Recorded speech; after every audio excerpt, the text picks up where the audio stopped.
President Trump is suggesting a diplomatic solution between the United States and North Korea is off the table.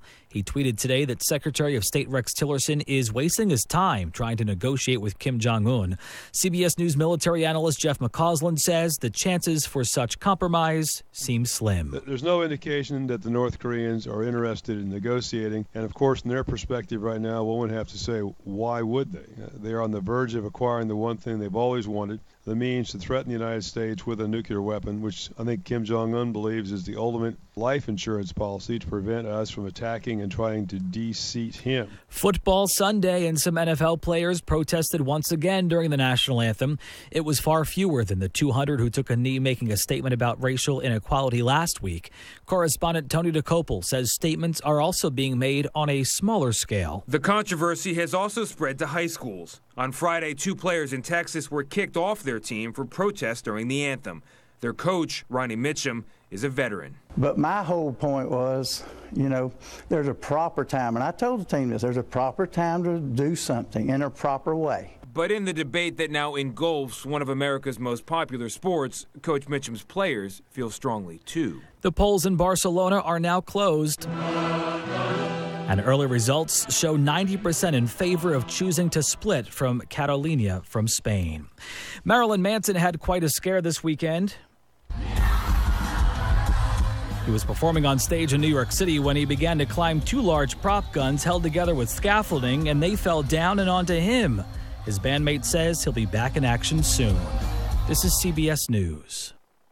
I'm Scott Tannen, founder of Boll & Branch, where you can get the world's most comfortable sheets for less than half of what you'd pay in the store. Our sheets are made from 100% organic cotton and get softer over time. Even 3 U.S. presidents have Boll & Branch sheets. Try them for 30 nights. If you don't love them, send them back for a full refund. Go to bollandbranch.com today for $50 off your first set of sheets, plus free shipping with promo code SLEEP. Spelled B-O-L-L and branch.com. That's bollandbranch.com, promo code SLEEP. Does your basement or crawl space have damp, musty odors? Do you worry about indoor gases and pollutants? Everyday living generates moisture that can nourish mold and odors, even asthmatic triggers. Indoor pollutants linked to respiratory ailments, birth defects, and cancers can become trapped in your home. You can't buy health, but you can buy Wave's moisture control and air quality products. Wave Home Solutions for a dry, healthy home. Satisfaction guaranteed. Go to dryhome123.com. That's dryhome123.com.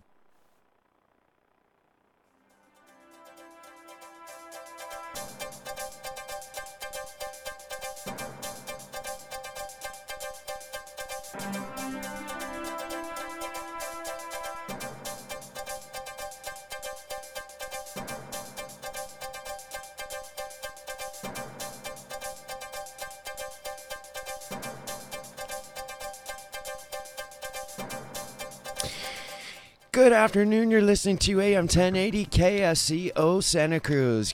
Santa Cruz on 404 on a beautiful Sunday afternoon.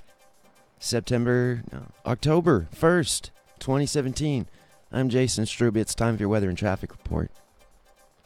We'll start off on Highway 1, northbound, currently running at the limit all the way up from Carmel to Santa Cruz. Southbound looks good all the way to Monterey, Carmel. 101, still many miles of traffic northbound toward Gilroy. By about the time you hit the 156 connector, you're down to bumper to bumper traffic jam all the way to Gilroy. 17 heavy northbound from the Summit all the way to the Los Gatos. Looks like a crash there in the northbound lane just between the Summit and the reservoir. Idlewild actually is where that is. Report of a fire, Live Oak at Brommer. That's Live Oak Avenue at Brommer, not far from here. Reported at 401. Looks like smoke coming from, I'm not sure what that's coming from. We'll keep an eye on that for sure. Traffic hazard, Shore Road at Fraser Lake. Vehicle swerving to avoid male walking with a flat tire on his bicycle. And it's 79 degrees here in Santa Cruz by the beach, and it's 406. Still plenty of time to get in on the Sunday longevity deals. And it's time now for Veterans Take Charge Radio Show with your hosts Justin Baker and Dave Ramos.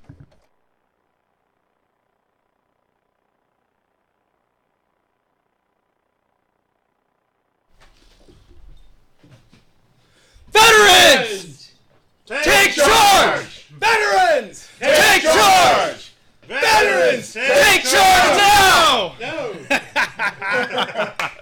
Take charge right now in what you're doing right now. Take charge of your present and look around and with your own two eyes and tell me, what do you see?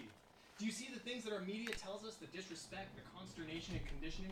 We are being sold a version of truth, a version of our nation that is painted with violence and division, one that promotes thievery and hate. But I declare shenanigans, not in my squad, not in my platoon, not in my community. Take charge and be the change that our social media is calling for. Be the voice, be the action, and be the example. Set the standard and live a pattern of cohesive behavior. Stand for what you believe in. Kneel for what you praise. Protest. Protest to the full extent of what is peaceably acceptable. Either way, with one voice and in unity and respect, I tell you that I pledge allegiance to the flag of the United States of America and to the republic for which it stands, one nation, under God, indivisible, with liberty and justice for all. Welcome to the Veterans Take Charge radio show. Wait a minute.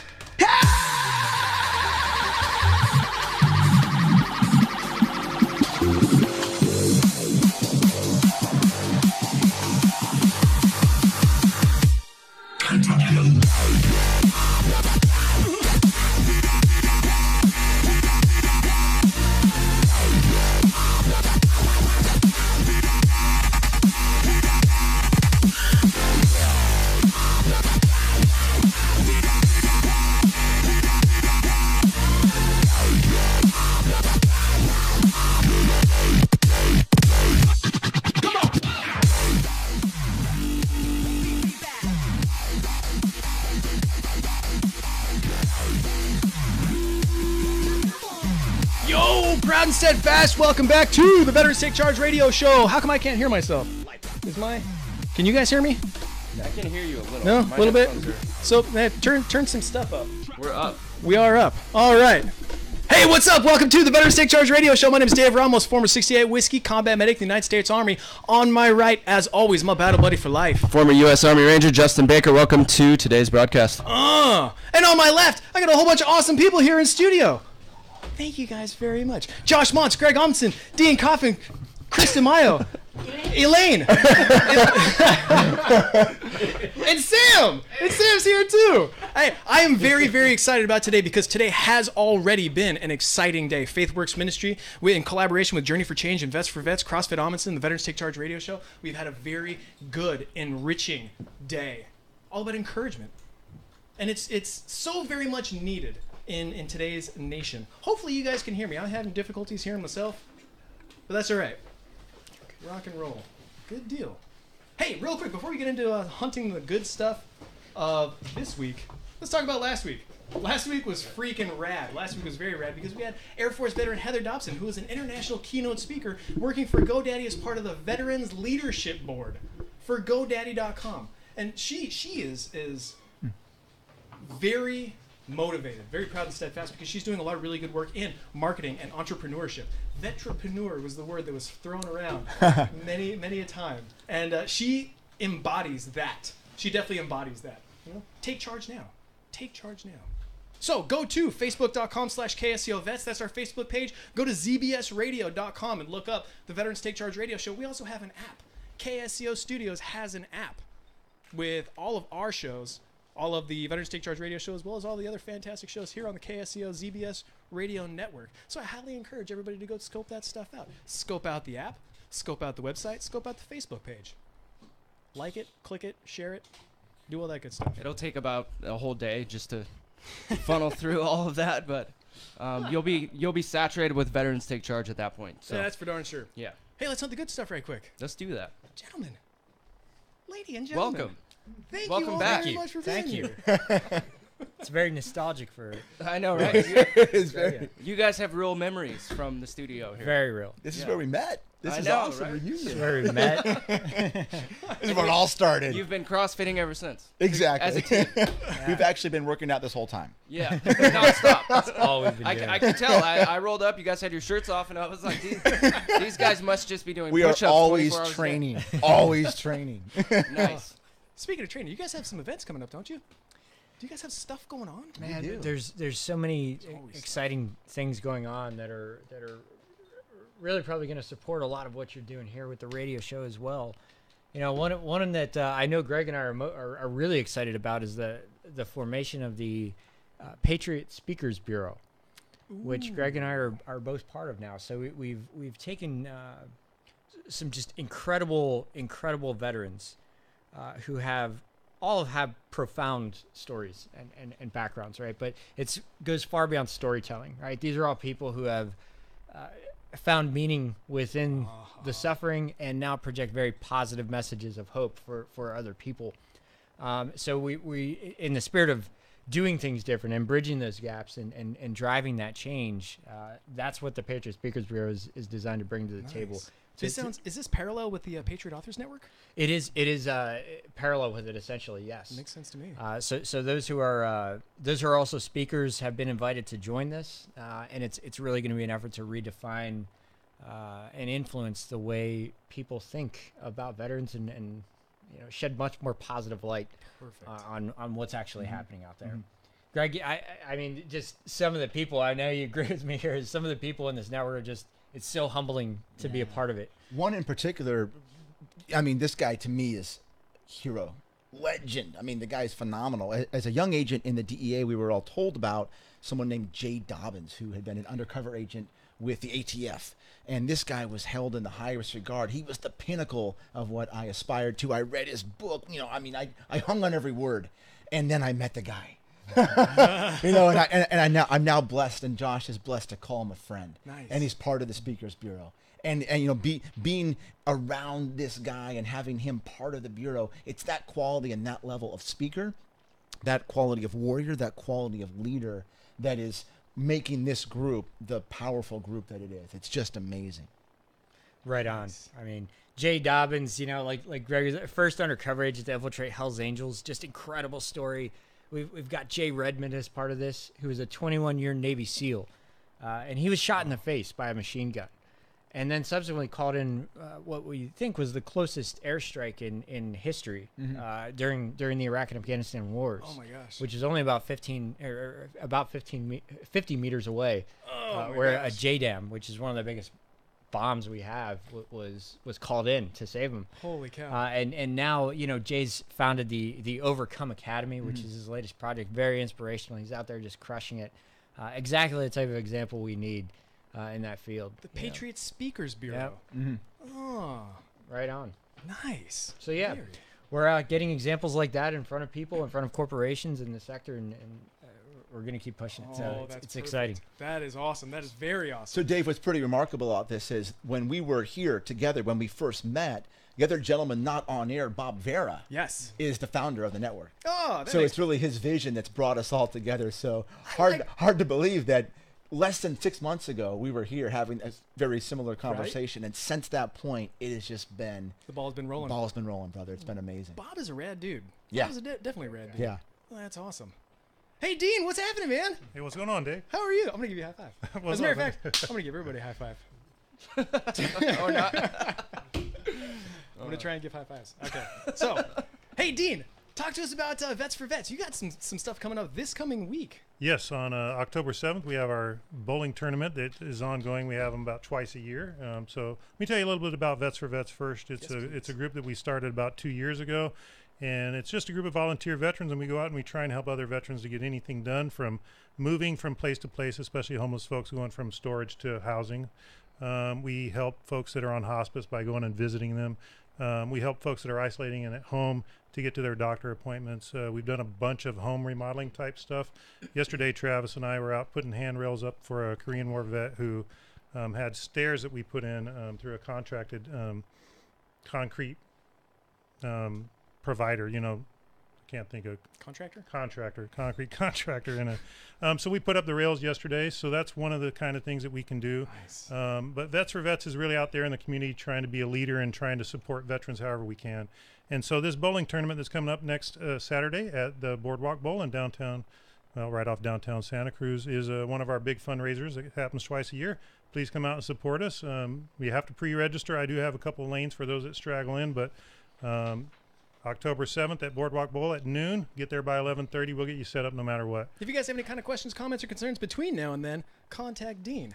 Yes, and you can contact me either by email at scveteranadvocate scveteranadvocate@gmail.com, scveteranadvocate@gmail.com, or you can look us up on Facebook at Vets, the number 4, Vets Santa Cruz. And I'd like to just let my mother-in-law, who's here and is one of our biggest supporters, just say a few words. Well, I just wanted people to know there's a lot of way to support vets, and you don't have to be a vet to support vets. So we love being involved in the things that Dean puts together, the Vets for Vets things, the Journey for Change things.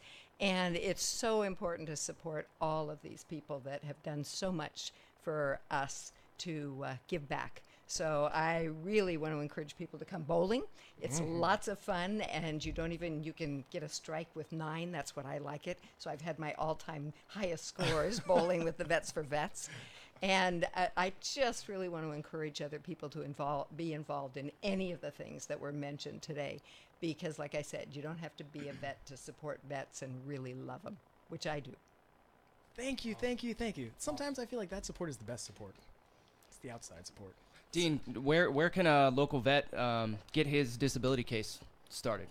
Always at the Veteran Services Office, downtown Santa Cruz, 842 Front Street. Call us at 454-7276 or stop by. We're open every day, Monday through Thursday, 8 to 5. So please stop by. And for those of you that don't know, that's right next to the post office downtown. If you have been waiting to get a claim started and you were injured during service, go down there and see what you're entitled to based on your disability level. You know, it's worth a shot. There's so many services available to us now. And I really feel that this community here in Santa Cruz may be the epicenter of a huge movement for veterans on our behalf. We have a ton of nonprofits that are providing services. So it's really the best spot that this radio show could have taken place because it is the epicenter of a huge mass of veterans that are really starting to get things done for each other. Absolutely. Sorry about that, Dave. But I did want to mention, too, the VSO office is a great place to get started. Anything that you're looking at veteran-related, from getting enrolled in health care to pensions, disability compensation. Education. Education is a good one, too. Mental health services, substance abuse, just about anything and everything, housing for homeless vets. So we can get you started. So come on by. That's what's up. That's a nice shirt, by the way. It's beautiful. You're looking good, too. Yeah, snazzy. Doc, do you want to get on the mic? Come say hi, Doc. You should get on. We definitely want to say hi and thank you for all that you've done here in the community. Well, thank you very much. For you, sir. Do us a favor and introduce yourself, if you would, since you've never been in studio with us before. I'm Dr. Chris DeMaio. I was with the 3rd Med Battalion, 3rd Marine Division in Vietnam, and I was out in the field with 1-9, The Walking Dead. And currently I do a lot of volunteer work. One is with Dean and the Veteran Service Office.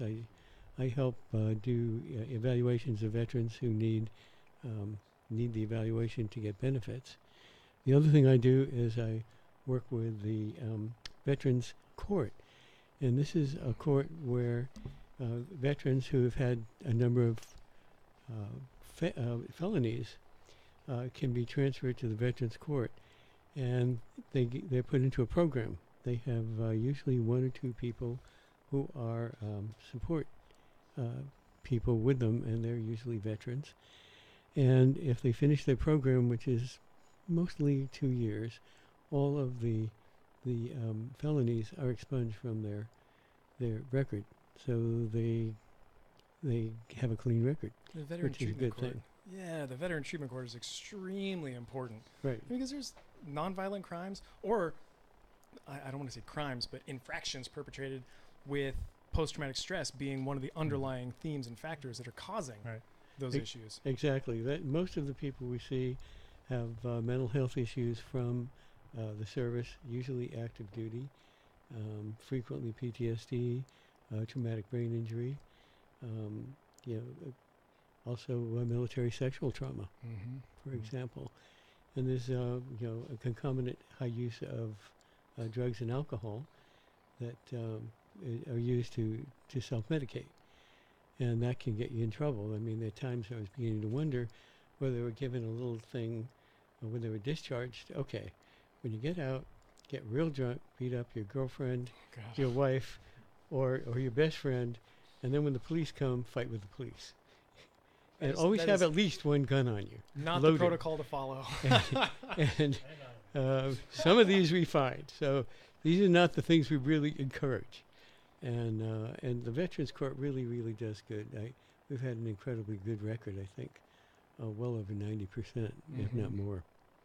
So that's about all I have to say right now. Thank you for getting on the mic with us. I wanted to put out Dr. Mayo is helping me with my PTSD claim, and Dean Kaufman has been really essential for me to get the knowledge that I need to go up against the VA to get my rating where it should have been all along. So I want to thank both of you guys for taking your time to help me with my case. I'd like to thank both you and Dave for this opportunity to talk, and I know what wonderful things you guys are doing in this neighborhood as well, so I'm a big fan. Thank you. One team, one fight. That's what's up. One team, one fight. Thank you. I want to thank everybody for being here, being a part of the Veterans Take Charge radio show, and also for Greg and Josh for allowing the FaithWorks ministry to branch and grow and collaborate with Dean and Vets for Vets, Journey for Change. It's freaking awesome. I'm gonna get those high fives. As a matter of fact, I think we should be going to a commercial break. Yeah, I'm gonna get these high fives. I don't know where Struby is. We're a couple minutes late from the commercial break. That's all right. I'm going to get my high fives. How about you talk about kneeling in the NFL? Because I know that's something you've been wanting to talk about. All right. So I heard that a former U.S. Army Ranger by the last name of Villanueva, I can't remember exactly what team he was on, but if he was in the Ranger Regiment like I was, then he served to the utmost of his ability. And I'm hearing that there was some serious drama with him not being willing to sit out the national anthem. He went out on the field and then literally was told he might lose his job. How do you feel about that, America? A U.S. Special Operations soldier is going to be fired as a professional athlete because he refuses to take a seat during the national anthem. This is Veterans Take Charge Radio Show. We're going to take a short commercial break, and we'll be right back after a message from our sponsors.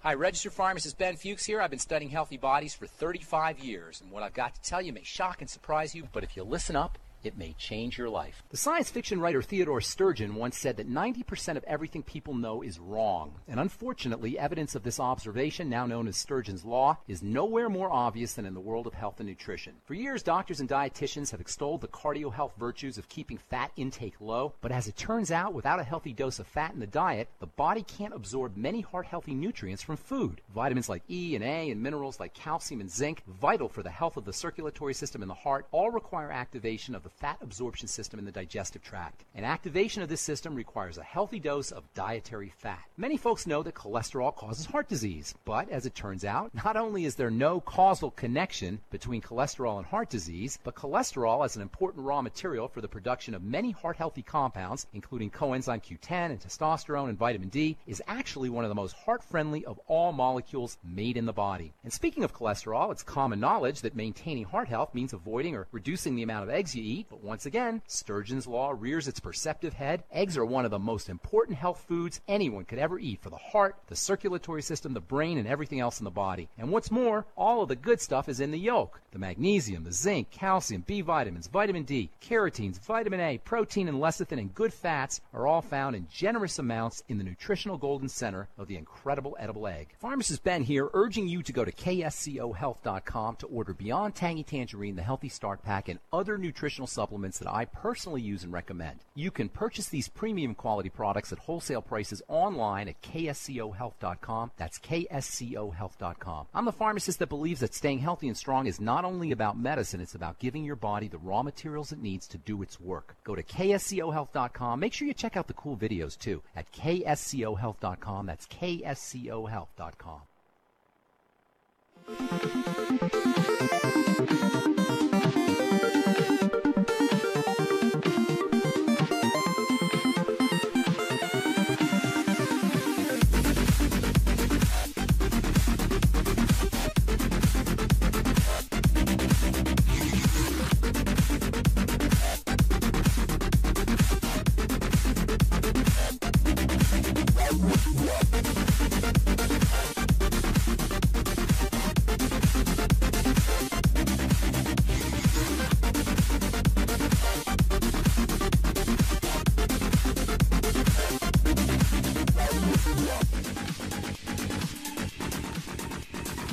Yo, Proud and Steadfast, welcome back to the Veterans Take Charge Radio Show. We got a high-profile interview coming up in about 4 minutes, so we've got about 3 minutes to talk about the NFL. And with that being said, we are talking to...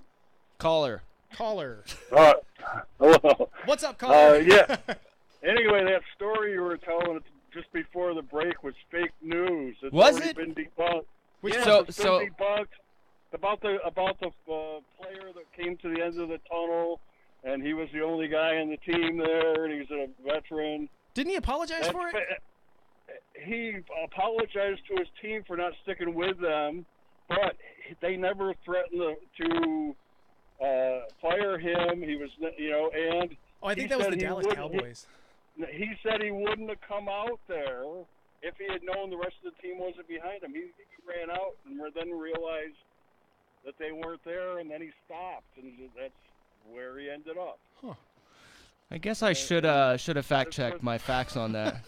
My mom, I think my mom's the one that told me, did you hear about the Army Ranger in the NFL? And I was like, no. Fake news. I mean, I realize this station has Alex Jones on, the king of fake news, but, it's like you guys shouldn't be perpetrating it too.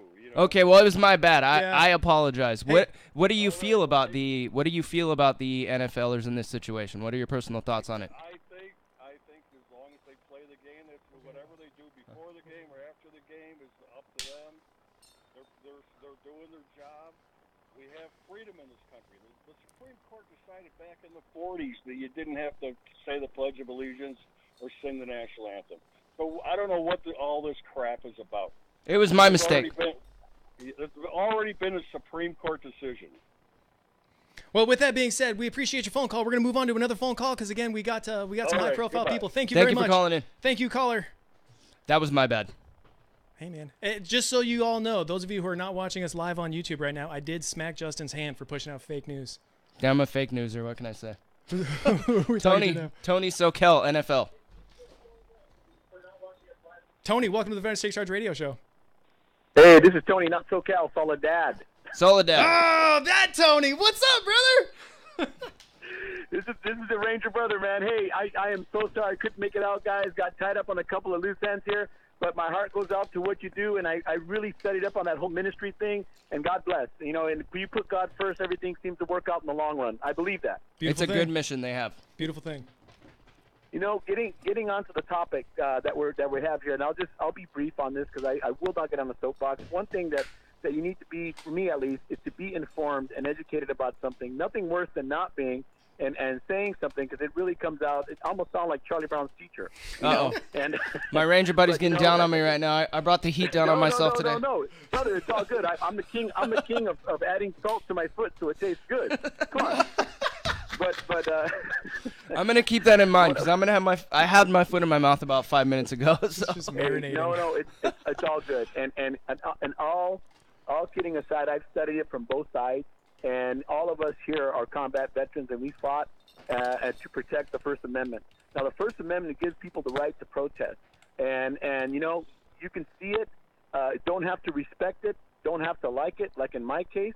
But at the same time, no, that is their right. If I choose to do something, I have the right to do that because of the freedom fought for by our forefathers, because of our brothers and sisters right now downrange in Afghanistan and Iraq fighting for our freedom. Mm-hmm. So now on a personal note, it does hurt my heart. It hurts my heart greatly that this is happening, not only in the United States, but it's also happening at football games, in other countries. Oh my gosh, that's just, for me, it's just out of bounds, but I'm very biased. I'm patriotic, combat veteran, and I'm proud of our stars and stripes. I see no color. There is no perfect thing out there as far as police and so forth, and we're trying to make everything right. In all honesty, it's something that I pray will just move on. This is a hot button issue. You can't even turn anything on without seeing it. So we're going to move forward. Our country is united. We're the strongest country in the world. I know that, and I just want to get past this. And I just hope that everybody is very informed on what's going on. And at the same time, though, you can see it. They have the right to do that. Do you have to like it? No. Do you have to respect it? No.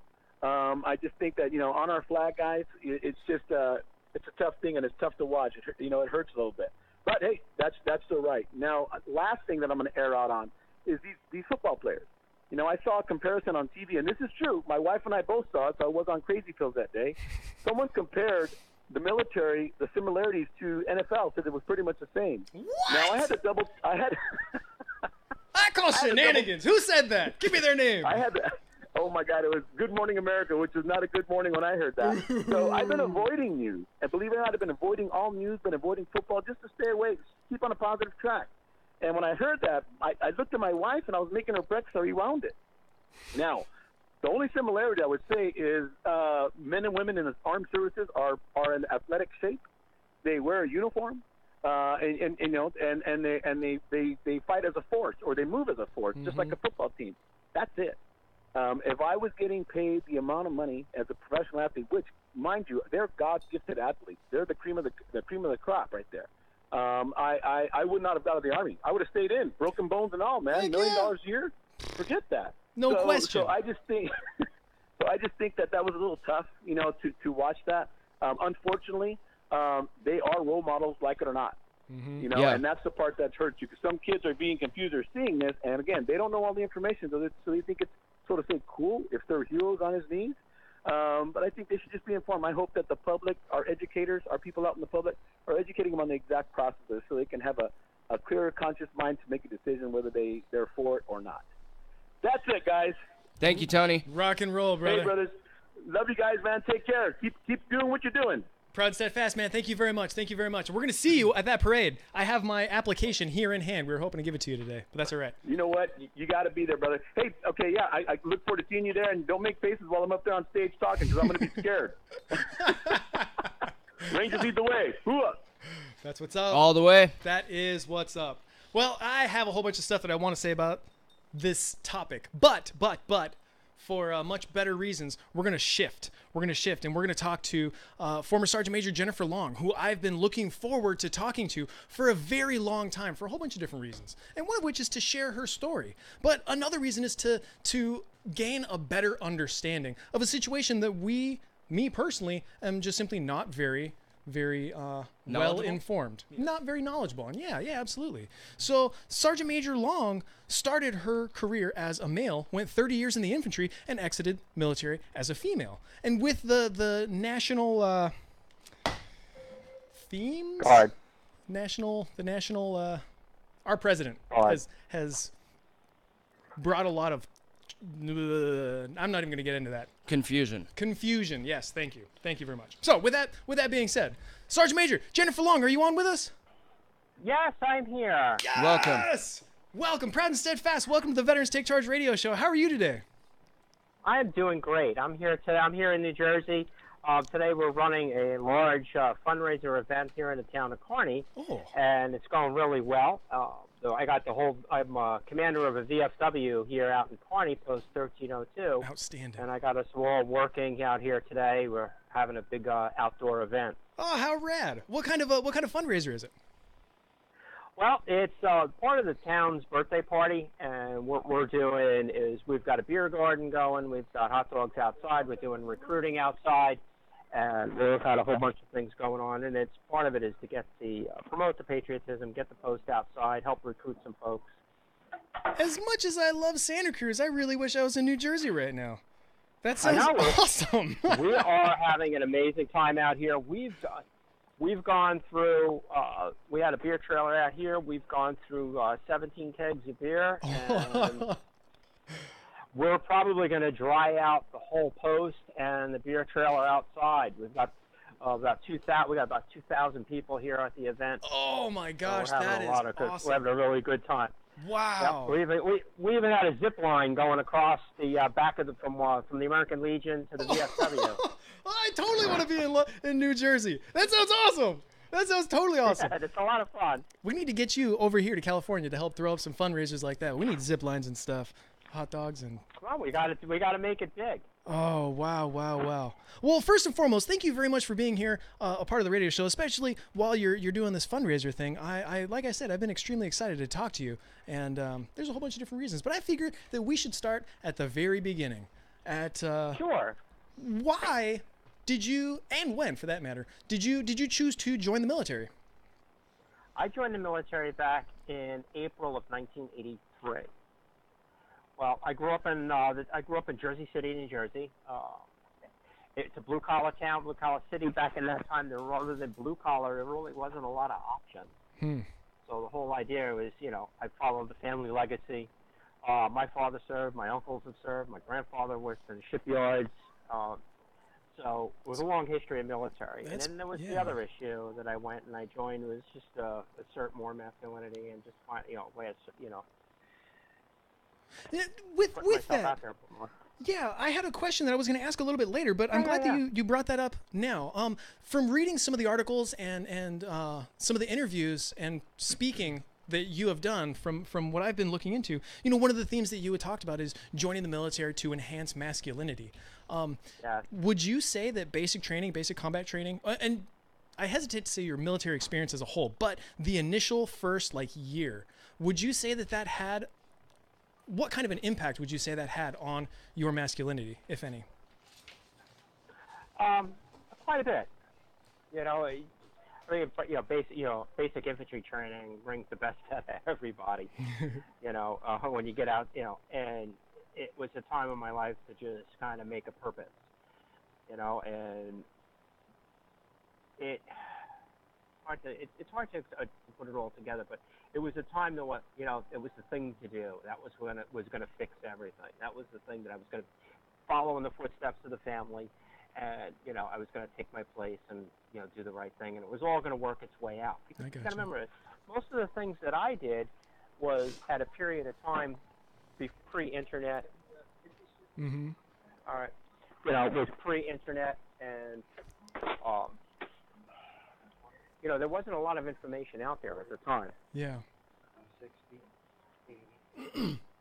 So now, I was going to ask about the infantry. When you did join the military, did you? I mean, this 1983. This we weren't in the middle of a massive war or anything like that, right? I don't think we were. No, there was nothing going on at that moment. So did you join the infantry because you wanted to join the infantry, or did you just want to join the military and they were like, all right, well, let's put you in the infantry? Did you have any other career options in mind? Well, that was the big thing. It was that following that footstep. My uncles were all infantry. Everybody else was infantry. Okay. Got it. So now, in your 30 years of your military career, where all have you been? I would imagine you've been kind of all over the place, but are there any specific places that really stick out in mind as being better duty stations, better experiences? Some of all the different units, places, things. Some of the latter deployments were really good. I worked as one point of time was as a drill instructor down at Fort Benning, Georgia. Nice. I did that for it was back down there. I did that for about 3 years. Made senior drill instructor. When I left that, I was with. I got a time. I went over to 11th Group Special Forces, and I was going to go SFAS. But at the time, due to it was coming into the early 90s with scale back, the 11th Group was going out of business, and they were removing them. So I wound up in a LRP unit. Wow. What kind of a mission was that in contrast to the Special Forces unit?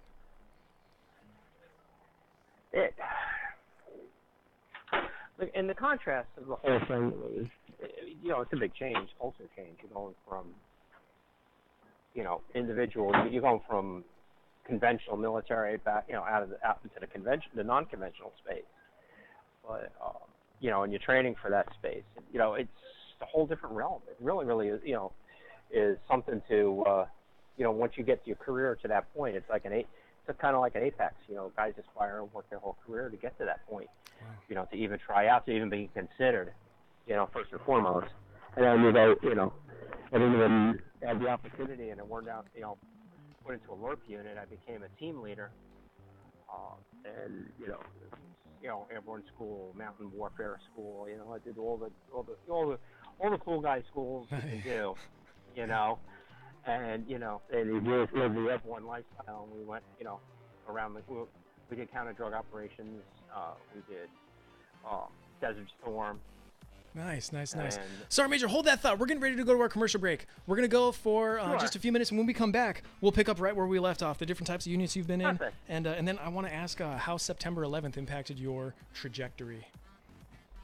Sure. This is the Veterans Take Charge Radio Show. We're online with former Sergeant Major Jennifer Long. We'll be right back.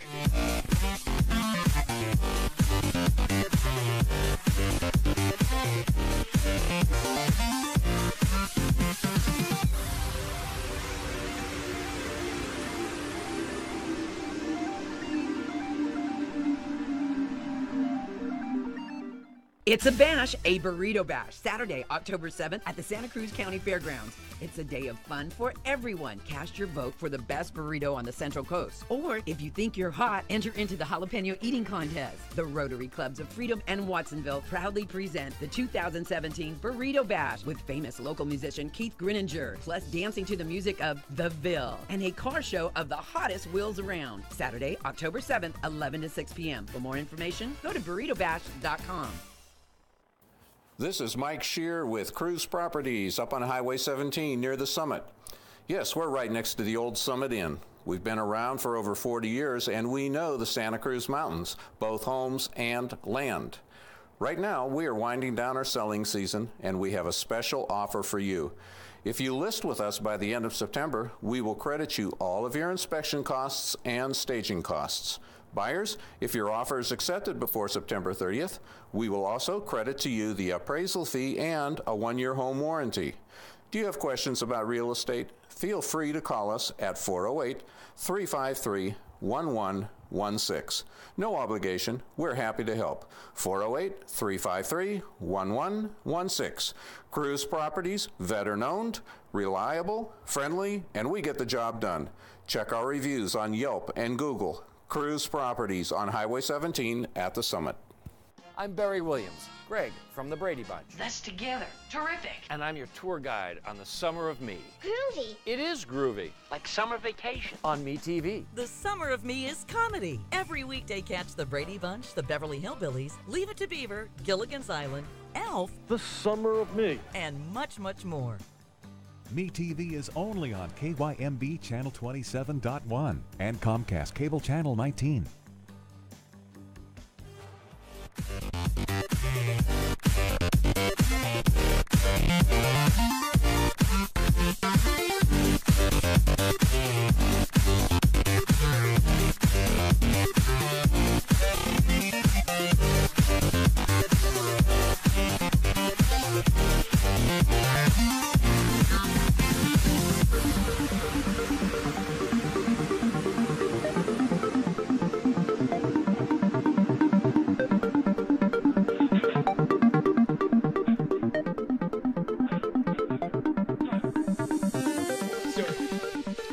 Welcome back to the Veterans Take Charge Radio Show. So, Sergeant Major. Hi.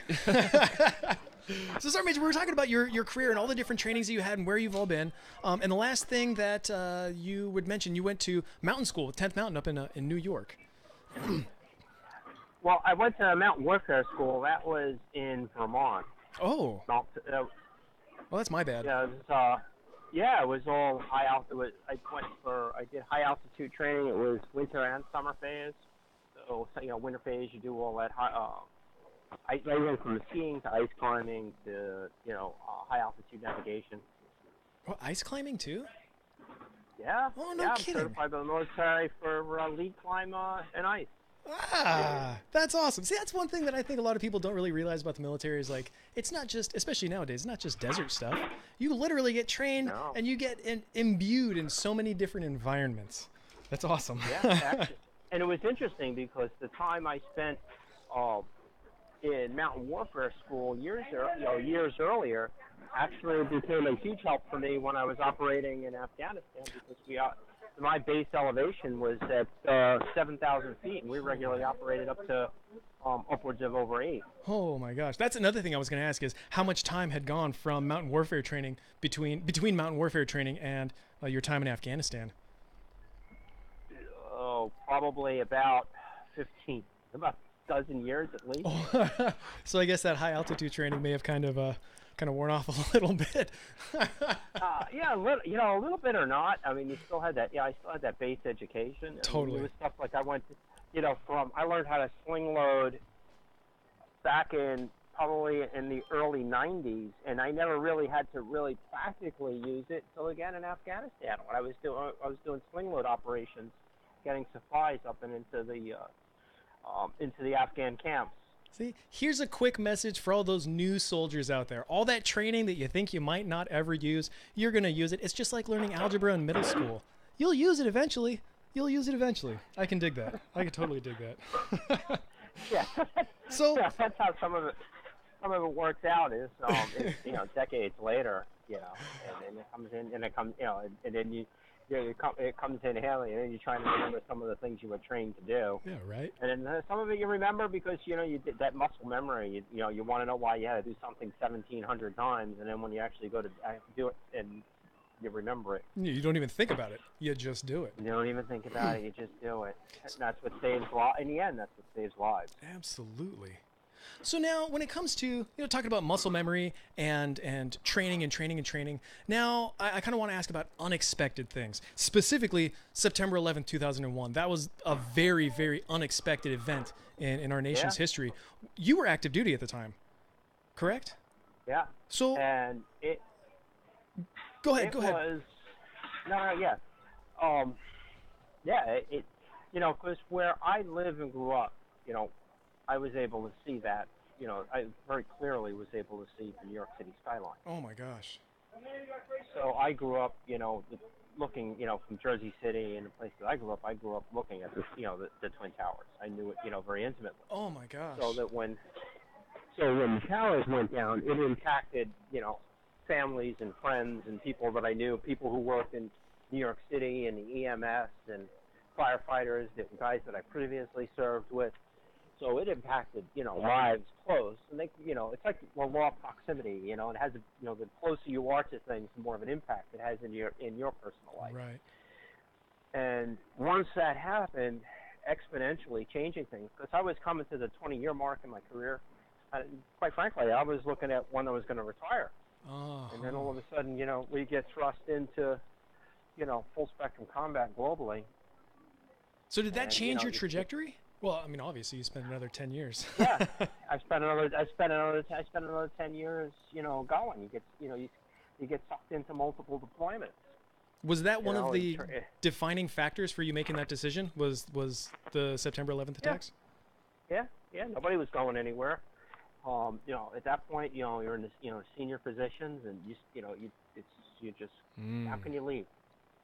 How can you leave? At this time, the whole, everybody's getting called up. It's the old, that saying, the balloon went up, and there goes, and there we all go. We're all, going back and forth. Mm-hmm. All said and done, I probably spent 7 years out of the country. Wow. Yeah, that's a good chunk of time being deployed. Where were you at that day, that morning? Like, how did you receive that news? I was home. Oh, that's nice. I was home. I was home in Jersey, and it was splashed all over the news. We went down to the, you can see it. You can see the smoke from the house. Holy smokes! You looked out the front You looked out the front window, and there it was, the smoke, and we watched the buildings just disappear. Oh my gosh! I can't. I'm trying to put myself in a place like looking a few miles away and watching it from a distance, and like it brings on a whole different feeling than like all the other videos we see, like at Ground Zero or people were watching CNN. it on TV. I watched it from my front window. Yeah, that's intense. That's really intense. I seen the second plane hit. I seen the whole building block. Wowee. So is this a moment like one of the common themes with a lot of our previous guests is that at first they thought it was an accident, or for those of us who saw it on CNN, we thought it was a movie or something like that.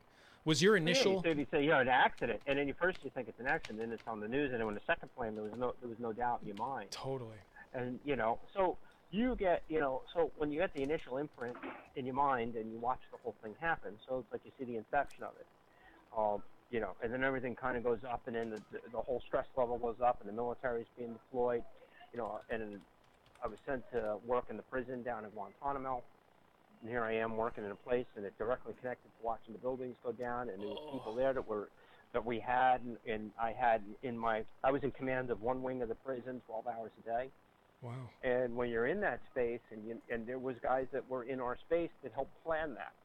So it blows your mind if you're looking at some guy in a cage that you know that he had a hand in planning that, and here he is, you're dealing with him. How do you connect that into your world? How do you connect that into your life?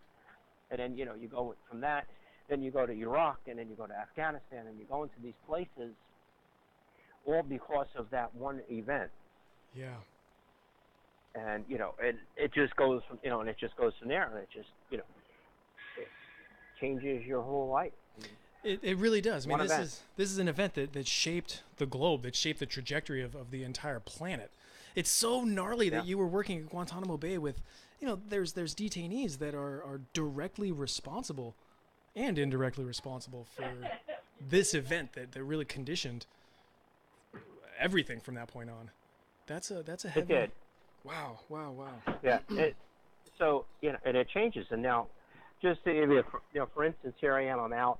I've worked in New York City for one of my first jobs, civilian. When I came home, I worked for New York Life. And when working in New York Life, it was my first job working in the civilian sector as female.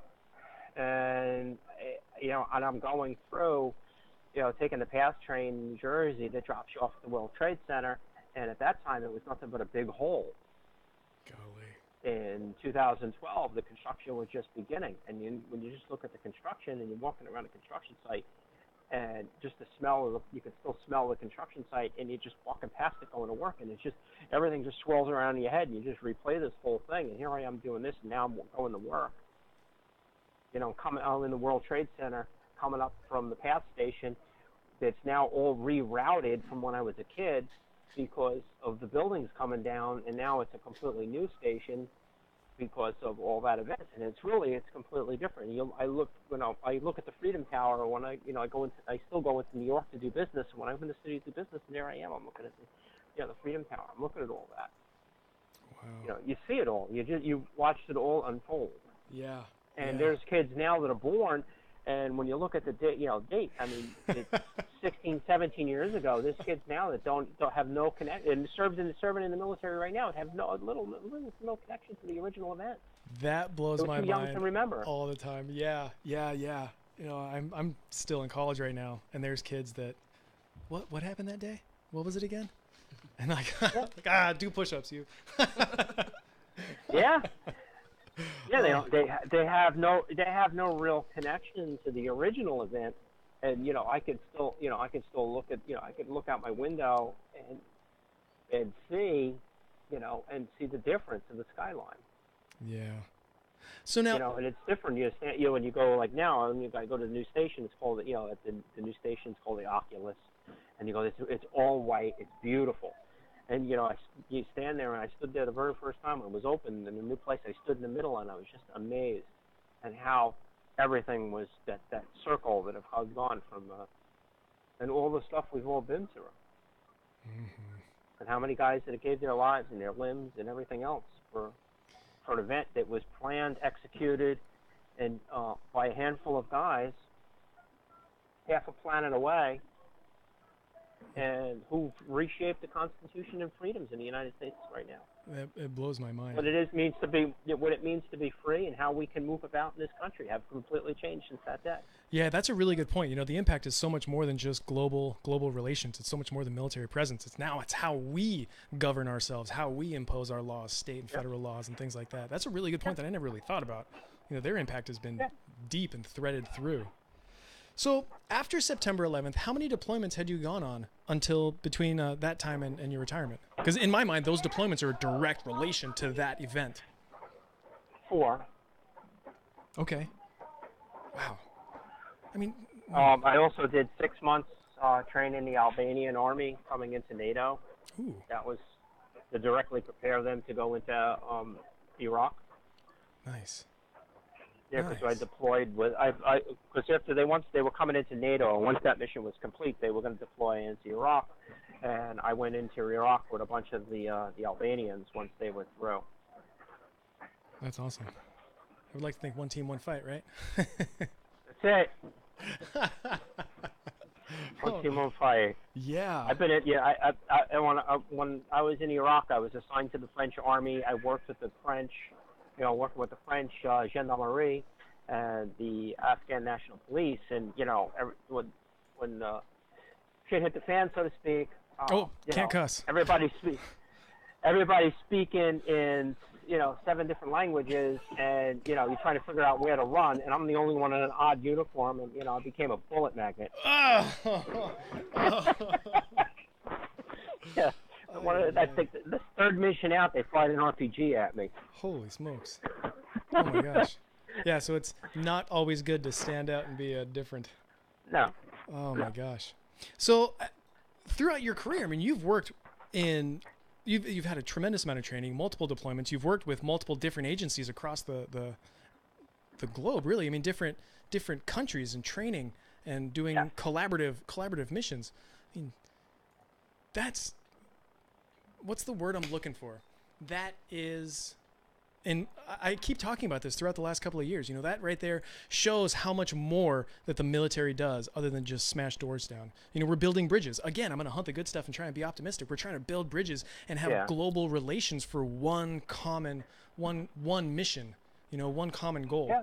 And your career is a prime example of exactly that. And it's freaking awesome. Yeah, I mean, at the apex of my career, now what really was Afghanistan, where a lot of it came together.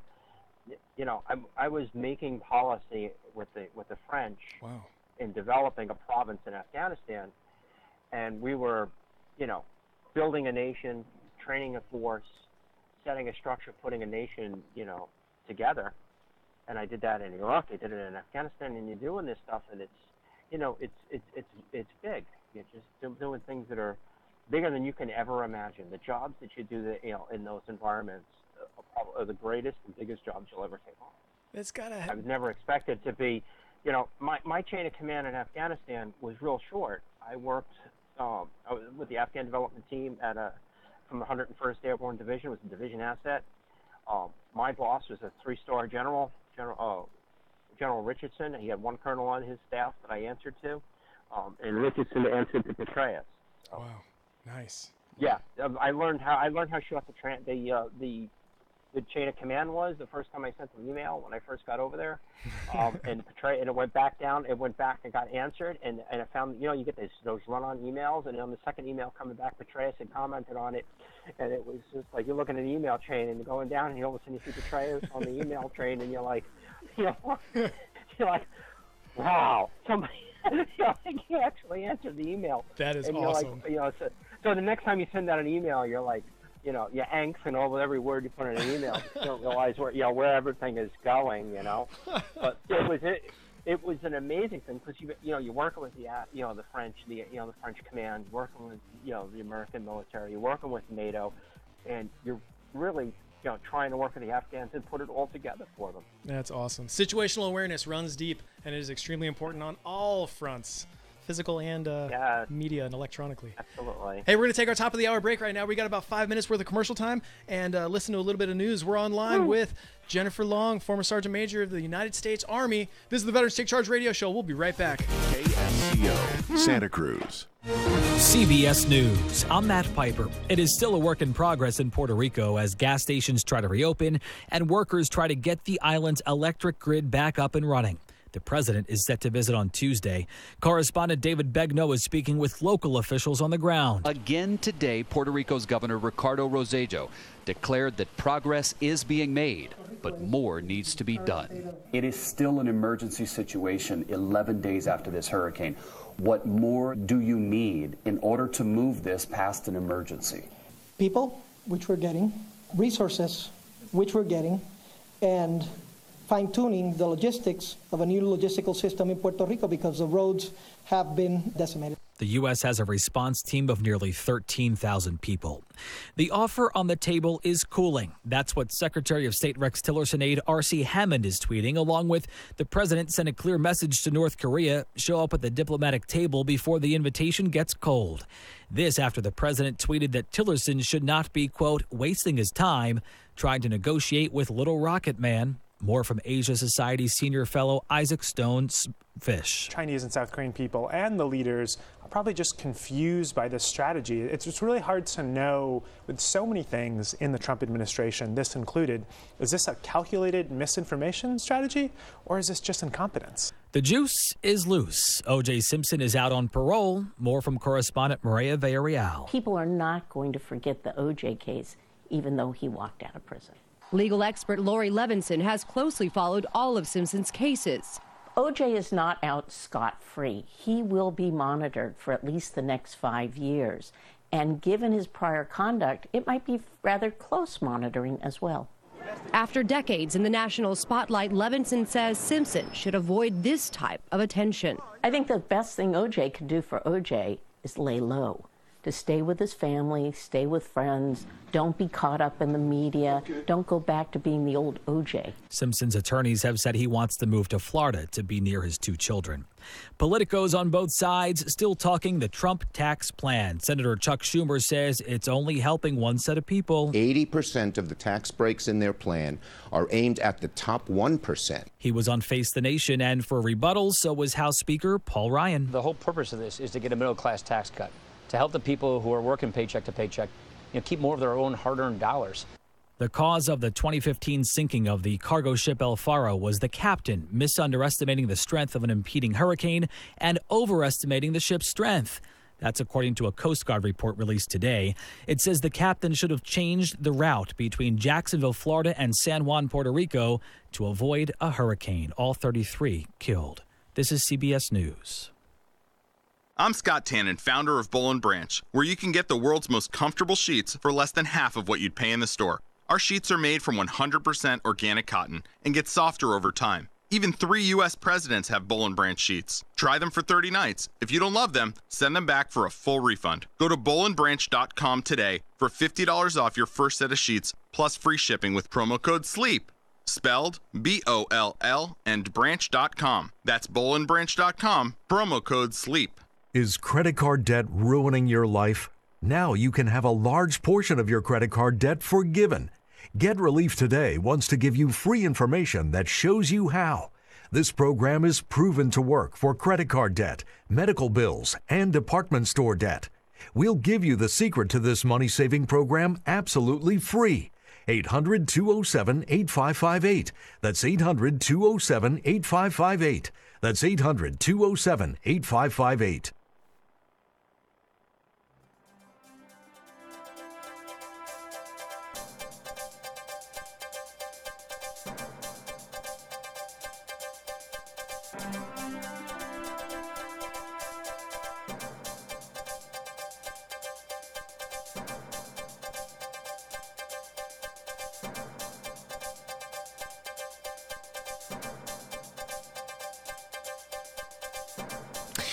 Good afternoon. You're listening to AM 1080 KSCO Santa Cruz, AM 1340 KOMY La Selva Beach, FM 1041, KSCO.com, 504 on a Sunday.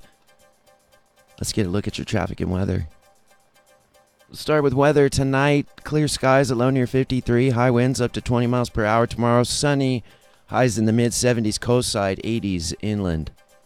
Looks like that trend will continue for a couple of days. High winds as well in the afternoon tomorrow, 20 miles per hour.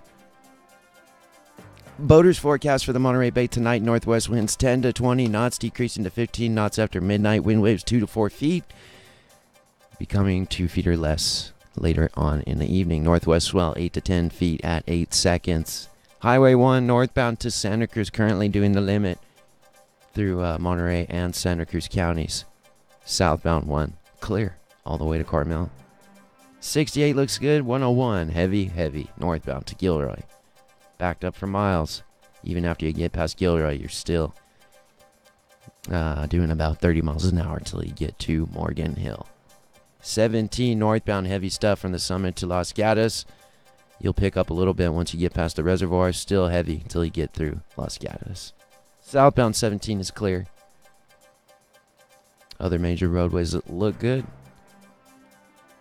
We had a fire reported about an hour ago over near Brommer and where was this? 17th, I believe. KSCO. Brommer and 17th area. We had reports of black, thick smoke. Looks like that has fallen off the CHP incident board, so it looks like they got it handled. Collision was reported, one northbound at the 183 connector at 440. No injuries, thankfully, and also one southbound at Malera. Collision reported at 439. Both in Monterey County, both non-injury incidents. It's 5:06. Still got a couple hours if you need to come down and pick up your last-minute BTT, Healthy Star Pack, Pollen Burst, or other Duck Wallach product. And it's time for Hour 2 of the Veterans Take Charge radio show right here on your favorite station, KSCO Santa Cruz.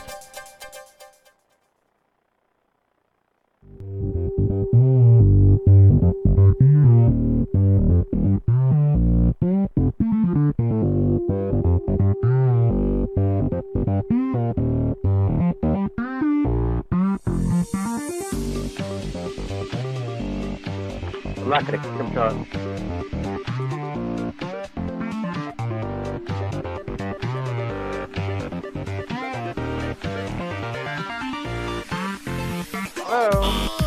Welcome back to the Veterans Take Charge radio show. We're online with arguably the highest, the most trained, the most experienced, the most qualified non-commissioned officer we've had on the history of the show.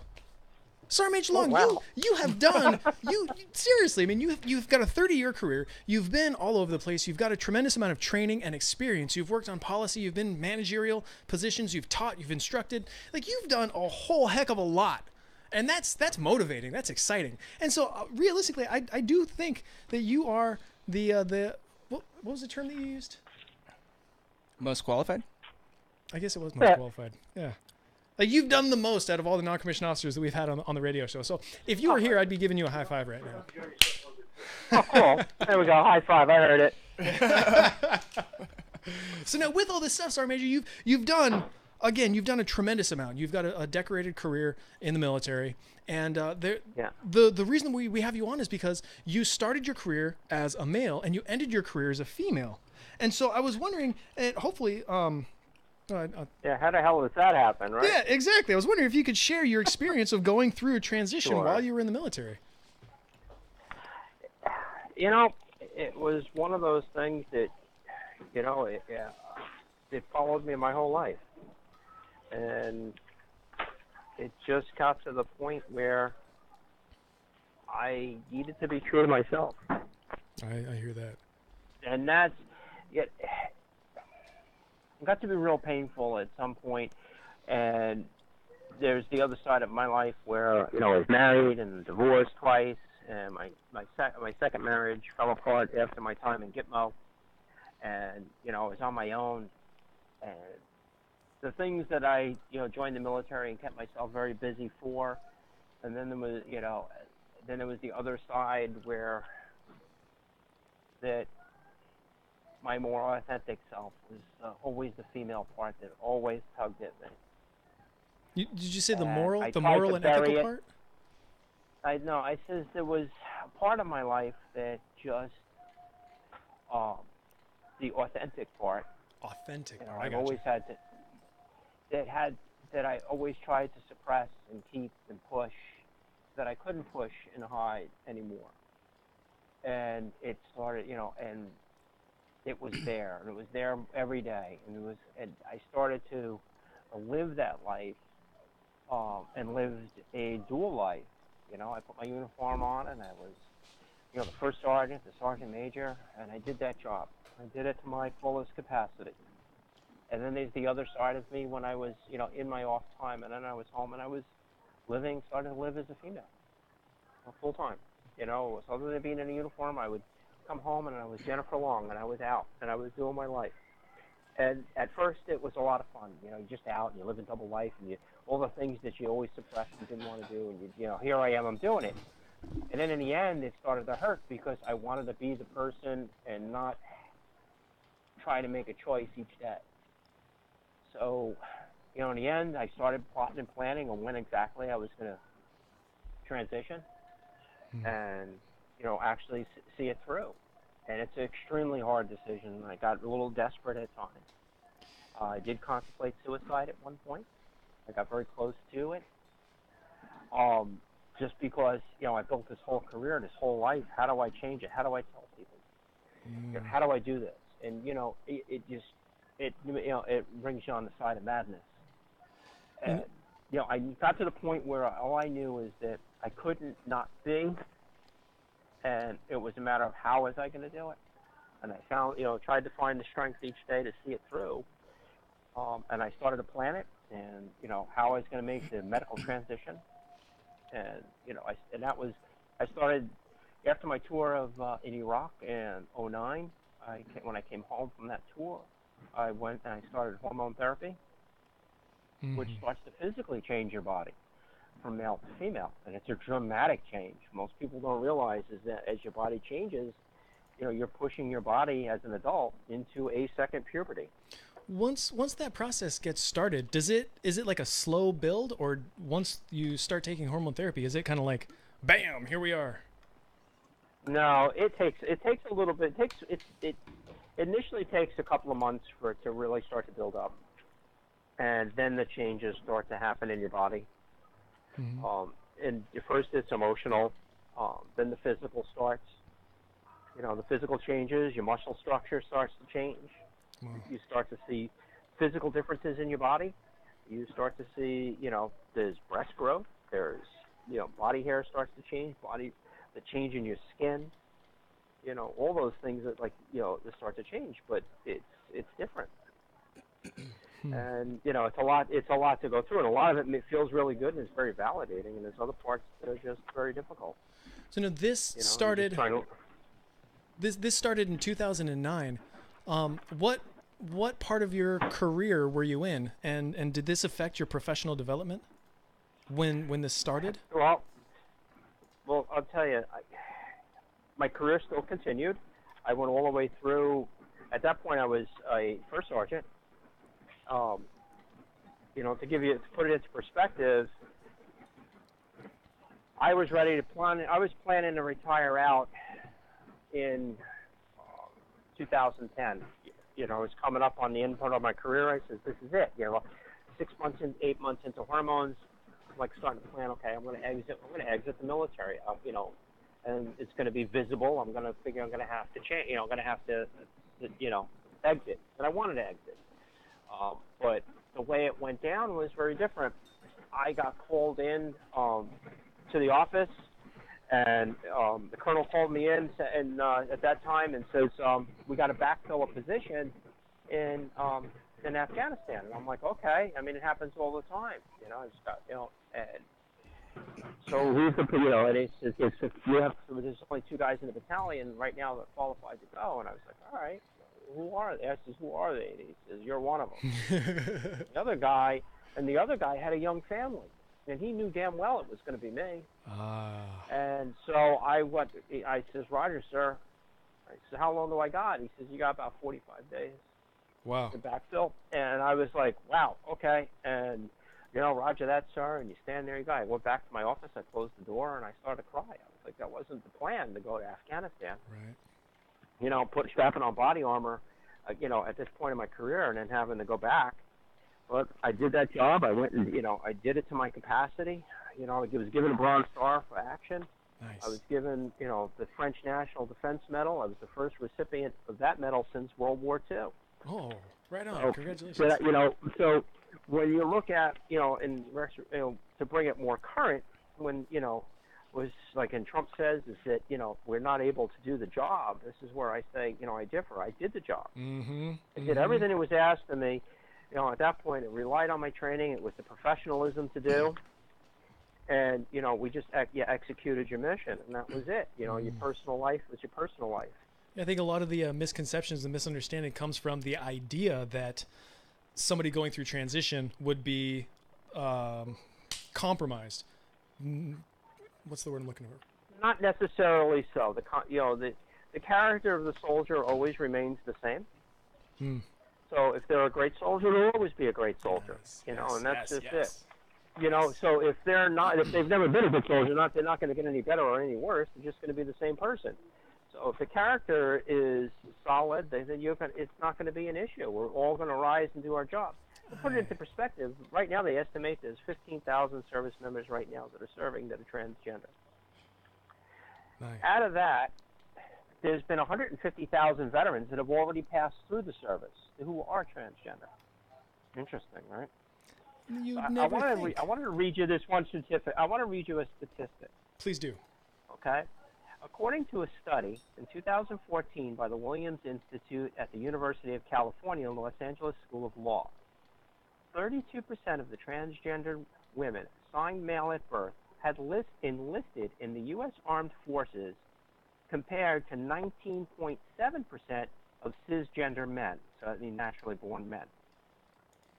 So think about the statistics. It's a 32% higher than regular men. As for transgender men assigned female at birth, is 5.5% had enlisted, which is about 3 times the rate of cisgender women. So per capita, 8,000 estimated. Yeah. So you think about it. It's more. So when you think of in any demographic or any sampling of a group, there's higher. It's got the highest probability of transgender people serving in the military at first. Wow. What do you think that's Crazy attributed when you to? think about it. It's same things that we all joined it for, in the beginning when we're trying to sort out. But I think in the future you're going to see that number decline because of the openness now in the society with it.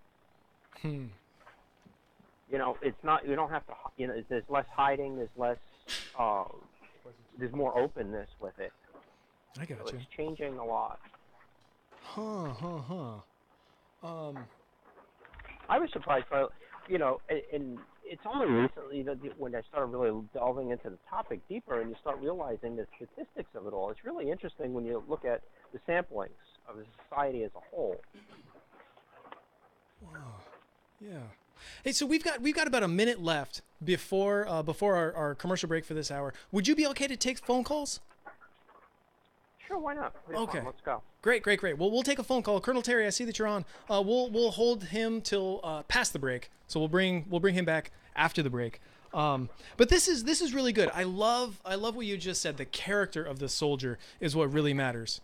The physical transition. I mean, you were going through transition while you were in Afghanistan, and you found comfort and security in a group of Air Force veterans or Air Force soldiers, troops, airmen, women in this case. Yes, there you go. Yeah, and it again, that bond, that character is what builds camaraderie and cohesion within the unit, and I think that's a beautiful and brilliant thing. That it's not the transition, it's not the physicalities that's going to make or break the soldier. It's the character, the quality of person wearing the uniform that's going to continue to fulfill and continue mission.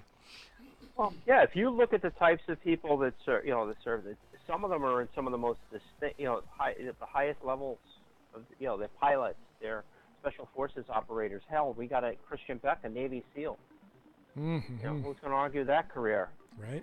Went out and did the job in a huge way. So when you're looking at those characters, those folks, those people, it has nothing to do with the ability, whether you say it or not. If you're doing that, it's a very narrow-minded opinion. Yes. But when you see who serves and how they did it, it had nothing to do with it. I concur. People that I served with, they have no. We all did it. That's it. Yep. What am I gonna say? Well, this is the Veterans Take Charge Radio Show. We're going to take a quick commercial break, and we will be right back.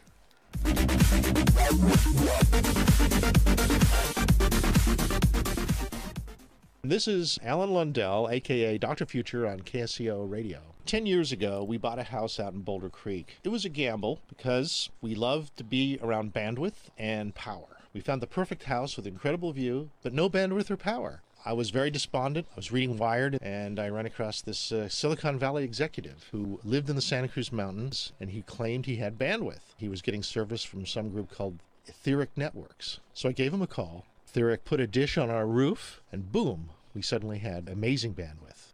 It's been 10 years now. We've been very, very happy with their service. KSCO Residential Special. Residential service up to 10 megabits per second, symmetric. That's up and down for $85 a month and $199 installation. With guaranteed minimum speeds and uptime, unlike our competitors. Etheric Networks. Call 650-399-4200. That's 650-399-4200.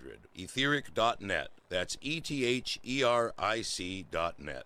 Hi, everyone. This is Meg from Ben Lomond Market, here to let you know a few of the sale items we have going on right now. In the meat department, we have chopped lamb, $6.49 a pound, shrimp meat, $9.99 a pound, bay scallops, $9.49 a pound, great for cioppino, pork shoulder roast, $3.99 a pound, hanging tenders, $7.99 a pound, beef stew, $6.99 a pound, just to mention a few. Big Joe in produce says, with fall upon us and the leaves are dropping, you know where to come for affordable shopping. In organics, cluster tomatoes, $2.99 a pound, red and gold potatoes, 99 cents a pound, 5-ounce assorted varieties organic girl salad, $2.99 each.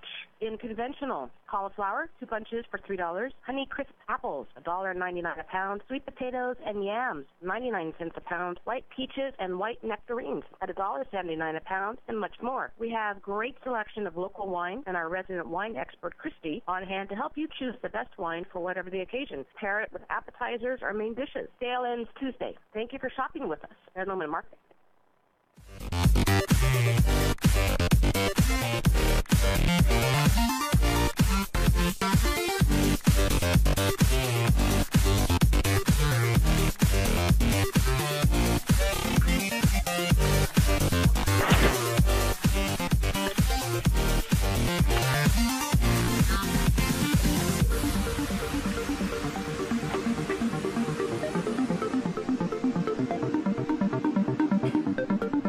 Welcome back to Veterans Take Charge.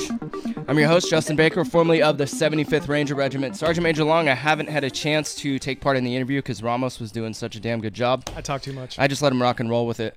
But Awesome. I wanted to put out, I read a story. I read your story in a publication. I can't remember who it was, but your story touched. Pacific Standard? Yes, I think that was it, actually. And it touched me, the fact that what you had been through. I personally can't relate to it, but I know that right now as a nation, I feel like we're really divided, and we need to bring everyone together, specifically our servicemen and women. We need to stand united. Right now there's 15,000 of our servicemen and women who are under attack because they're transgender. And I think that it's BS, and I think that if they're willing to fight and die for the country just like the rest of us, they need to be treated just like the rest of us. Yes. And yes. So I read your story, and I have to say, I shed a tear when you left the military and you didn't get a going away party. It might sound so stupid, but when I left the Ranger Regiment, they honored me that day, and I felt guilty for your people, but that they did not honor you after 30 years of service and the level that you excelled to in the military. I felt really ashamed. It's disappointing that they did not do anything for you the day that you left service. So I just wanted to, I just wanted to put that out. We have a question from Colonel Terry. Hold on one second. Let's bring Colonel Terry on. Colonel Terry, we're going to go ahead and let you ask your question real quick. First of all, should I call you Jennifer or Sergeant Major? Which do you prefer? No, well, since I'm retired, you can call me Jennifer.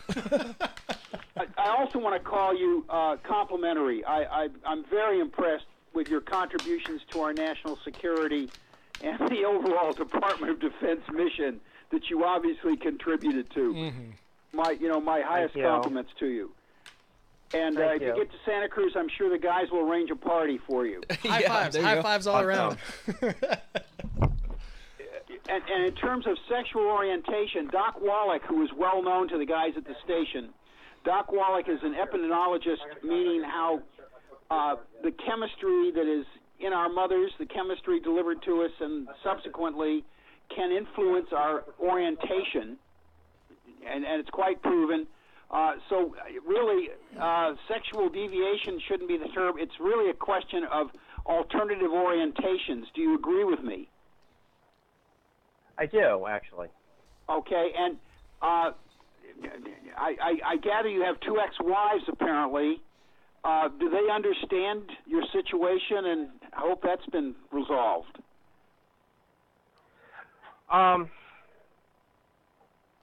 Not really. Okay, well, I won't bother with that. No, it's okay. It's interesting because neither knew about this part of my life until after the fact. My second wife, Yolanda, my first wife passed away from pancreatic cancer. No. Oh. And the second was I talk to her from time to time, but it's hard for her because I was that guy, I was the soldier, I was all those things to her, and she's for her she wants to remember that person. And, understandably. Well, I want to refer to the entire situation as we need to be sophisticated as a national society and understand that sexual orientation is a naturally occurring across a spectrum of possibilities. It actually is because it's an interesting perspective because I lived most of my life that way. I was never considered myself gay, and none of those things were ever there in my life. And, well, I don't want the guys at the station to get confused with my orientation, which is male. But I say that only with even I have sensitivity, and I'm a guy. One of my NCOs in a high pressure environment in the Pentagon during the Don't Ask, Don't Tell days came in to talk to me. For obvious reasons. And my reaction was, John, you didn't tell me, and I did not ask. Okay, so just go back to work. Keep doing your excellent job, and understand, under no circumstances let anybody harass you, and certainly don't let some Russian agent contact you and try and blackmail you, and all what that means. So, but I didn't ask, and you didn't tell me, so let's keep doing a good job. I'm glad we're past that day as well. In terms of the acceptance, I have to bring up as a smart guy the Bradley Manning situation. And Sergeant Major, how do we evaluate people?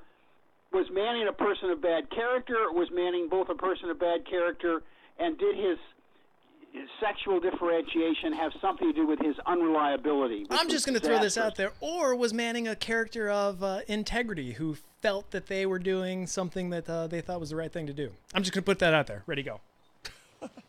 Well, Manning was a traitor. Yeah.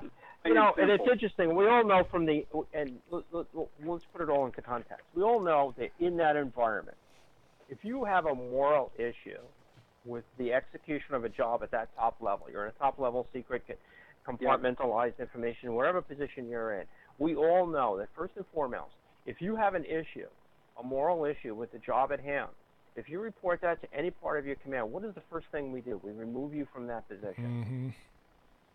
So you won't find somewhere else for you to go because we cannot compromise the integrity or the security. If you have an issue with it, boom, you're out of the job. So first of all, if Manning had a moral issue with the work, that should have been reported to command. The command would have removed her immediately. So that didn't happen because they didn't do it. They decided that person, again, character of the soldier. The soldier decided they were going to take a different course of action that they felt they were morally obligated to, which in fact was against the oath of what the position and trust that they were put against. Yes. So, so take all the gender, take all the other stuff about. Let's talk. What happens? You're in a position that you were trusted to work in. You had a moral problem with that. You didn't report it to the command.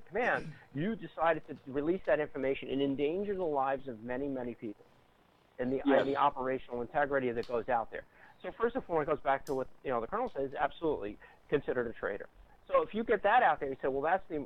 Now the idea is you start saying, well, gender is an issue later on. I get it, but that should have nothing to do with the job that you did. It's either one or the other. They're two different situations. If you had an issue with your gender, and you were trying to work it out and you wanted to serve, that's one thing. But you can't say one had anything to do with the other. And if you had an obligation with the job, first and foremost, I think it was one of the worst examples we had to have at such a delicate time about the ability of transgender service members to serve honorably. And we have this one person now that's held at this position, and they say, well, look what we got. And, exactly. That, again, is the smallest of minorities. And in any case, if you just dissect the whole problem, you say, well, the core was the soldier, the integrity of the soldier in the beginning. Okay, well, lastly, There I was think probably more things. your story and that of others, both transgender and, if you will, alternative sexual orientation soldiers, sailors, and airmen who have done excellent work, heroic work, like yourself, that should somehow be in our public discussion. And I'm glad the guys are having you on the program for that reason. Proud and steadfast, Colonel Terry. Thank you. Thank you very much. Thanks for your call, Colonel Terry. All right. Nice. So, Jennifer, I have another question. So, knowing that you were going through transition, knowing that you were in Afghanistan, there are challenges embedded all the way around with that, physically and with chain of command and whatnot. Were there any unexpected challenges that you had faced that you had no idea how to prepare for? And like in my transitioning overseas, you talking about? Yes. Or are you talking about some of the simplest of things actually was where my body physically started to change. So, and I was still using like the male showers. And you know how communal things get when you go overseas. They're very open. Yeah. And confined and close. Yes. A little close in some, when you shower in them containers overseas, most people that aren't in the military can't picture it, but there are these Connex boxes that have been converted to showers and such inside, and the confines are very narrow. Just imagine this. But, Excuse me. Oh, I gotta get my towel. Excuse me. Yeah, you bump it into parts. And for me, what you're seeing is as when you transition, you think most women, you see the skin. Most women, it's lighter, it's thinner, it's fairer. It has little to no body hair, and then I had this anomaly on my chest of breasts growing. Now I have to get undressed and I have to get into the shower, which my stuff is on one side of the Connex and the shower's on the other side. So when I had to go to Bagram Air Base, it was a nightmare for me. Been there. Because I'd have to be there, and just showering is it's even uncomfortable for some guys, but I'm out there and I was one of these things don't look like the other. Yeah. And it became it became torturous for me in some spots because I just didn't want to be in that environment to have to do that, and I had to do it because I couldn't tell anybody, and I couldn't certainly use the other thing. But the interesting fact was when I was on the French base in Capisa province was actually the opposite. And I'll give you a little story, and a little quick story here is that when I first got to Capisa Air Base, in Capisa province, right? We fly out in Chinooks the night we get delivered. They have the Chinooks are coming at night. They decide they're going to have a rocket attack. Long story short, I wind up meeting my guy that I was going to replace in a bunker. He takes me that night and moves me over to like this little holding area for the night. And what does he do? He puts me on the one corner of the base in a tent. I guess on my first night in the tent, I got all undressed. I was exhausted. I'm laying on a cot, and then I'm looking up at the ceiling of the tent. I was like, I put my body over back on. Anyway, comes the morning, and then I come in the morning, and he gave me this little strip map of the little base, and I was like, okay, I'm going to use the shower. I'm like, oh, so stuff, and I myself get ready for the day, with the wee hours, and I go in the shower house, just the direction he gave me. I'm in the shower house. I get in there. I'm doing my business, and I'm just coming out, and I had like little stalls for showers, and I'm just getting ready, to come out, and here come all these women into the shower. I was like mortified. I was like, there was a couple of girls that came in, and I was like, I said, oh no, I'm not even on the job 4 hours, and I just created an international incident. I said, I'm going to lose my rank, and I broke out into a sweat. And I went to the other guy. I said, look, I followed those directions you gave me, and there was 3 women. I said, I went in the shower, and these women came. He said, whoa, slow down. And I was like, no. I said, there's going to be a problem. I said, because I was at the female shower house. He said, there is no female shower. I said, yes, there is. There's one over there. He goes, no, everything on the French base is co-ed. And relief. It worked out. Yes, it worked out perfectly because the French don't care. Oh, wow. Bathrooms, shower houses, everything's.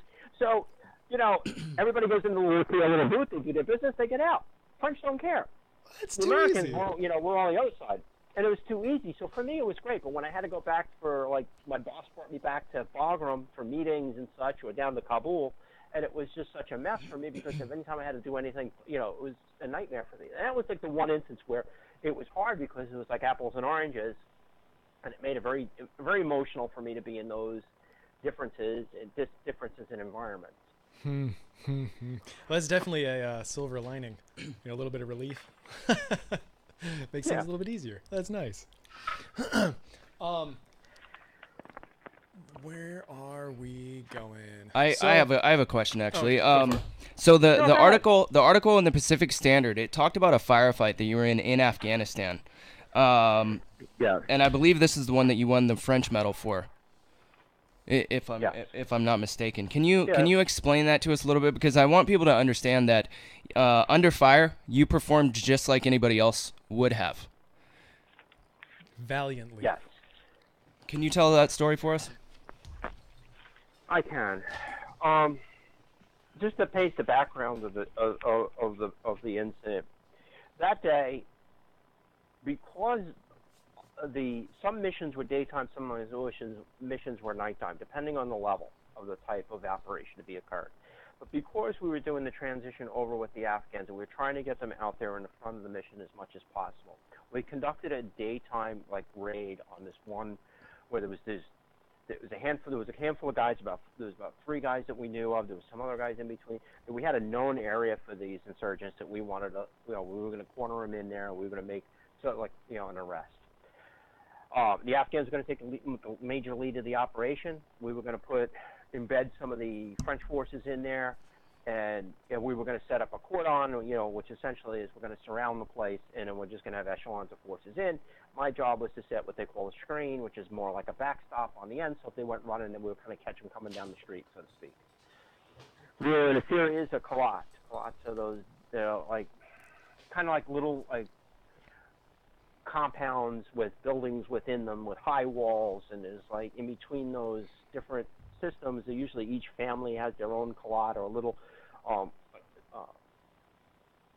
set of buildings, and then in between is these streets, and they got high walls on both sides, and they usually have drainage ditches down the middle. And anyway, we were going to go down this one, and we're going to come around the one side, and then we were going to wait for these guys down there. I took about 10 Afghans with me. I had my one French guard, Fred, and we went down this one side, and we were going to do that. Anyway, as you know, most times some of these instances, the security between the Afghans and the intel side always had leaks. It was more like a sieve. Anyway, it turned into a complex attack. They knew we were coming. We went down this space, and we got funneled into a kill zone. We had the Afghans in the lead. There was a PK machine gun at the far end when there was one calotte that kind of stuck out in front of us, and there was a window that just went over the side. And it was a PK machine gun, which was a light Russian machine gun that opened up in the window, and it put down some heavy fire down that row. It immediately killed 2 of the Afghans. 2 of them, there was 3 more that ran past me. They ran away, which was common. My French security, my guy to my right, Fred, took a knee, returned fire. He then became the immediate target for on the machine gun fire. He took several direct hits. Oh he was probably about 8 or 10 feet to my right. There was the drainage ditch. I went right into the drainage ditch, and as anybody knows, been in Afghanistan, they're like this muddy, open sewer, essentially. Everything just kind of gets in there. Anyway, we're down, and it's just a small depression within that space, which just gave me just enough cover, so to speak. So it was at a direct fire. It was more, I returned fire from that position, trying to put, effective fire on it, but I'm laying in mud, which made it very difficult to change magazines because everything was full of dirt. And I just tried to put continuous fire. There was one lull in machine gun fire, which I imagine when I got one of the guys, and I was able to put him down, which got replaced. Then they tried to send a couple of the insurgents down to try to, capture me, because I was pretty much alone. And I was in between magazine changes, and I, used a pistol fire and a hand grenade. It got pretty desperate. It was just about 18 minutes, less than 18 minutes on the log. Felt like forever. I went through most of my basic load. Oh my gosh! Trying to stay alive. until the French were able to reinforce. I suppressed most of the target. The French, were able to, back me up, but they weren't prepared to maneuver all the way around and back that position up because we had not a high threat level for the mission. We knew that there was the threat, obviously, but we didn't realize that it was going to be a reinforced attack that was going to turn into a complex attack. So by the time they came around, they were able to take out the threat from on the other side. They put it down. By then, I watched my partner Fred. I watched him, die across from me. He bled out. There's nothing I can do about it. Dang. I survived. With, at some point, some of the rounds were traveling in the mud underneath me from the machine gun, and it goes by, and it's just you live in terror for for that time. It's hard to put it into perspective. I mean, I was fighting to live. I was fighting to take my next breath. Life and nothing death glorious is tangible. about it. It's nothing glorious in that moment. It's not like I tell people. It's not like the movies. It's extremely loud. It's terrifying. You're trying to do everything you can to control your breathing, to look through the sight. Everything's wobbling and shaking. Because you're trying, because you're terrified. Rounds are coming in. You're trying to see there's mud on your face. There's mud on the front of the rifle, and you're trying to return fire and be accurate, and it's all happening slow and fast at the same time. And that's it. You hang on to the bitter moment. And they pulled me in front when they came and get me. And then the realization, it was tough because Fred, I was close to. He was that one guy that the French assigned to me. He went everywhere with me. He was a young kid. He was in his young 20s. He had a family back at home in France. He was a French gendarme officer, French gendarme soldier. And he died. And I have his beret. Wow. The French presented me a French kepi. So. There you go. Wowee. Thank you for sharing that. Thank you very much. We're going to go to our last commercial break for the show today. When we come back, I want to talk about transition. But this time I want to talk about transition out of the military and into the civilian sector. And what led you to your financial institution? Yeah. All right. This is the Veterans Take Charge Radio Show. We're online with Sergeant Major Jennifer Long. We'll be right back.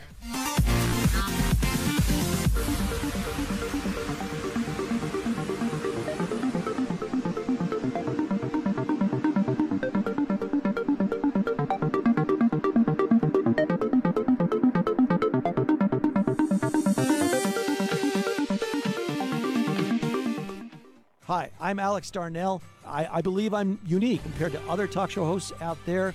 You'll have liberals that'll bore you to death because everything they say is tailored to fit with what either, say it's Obama. If Obama's president, Obama could do no wrong. If it's a Republican, they can do no right. Me, it's like, hey, right and wrong.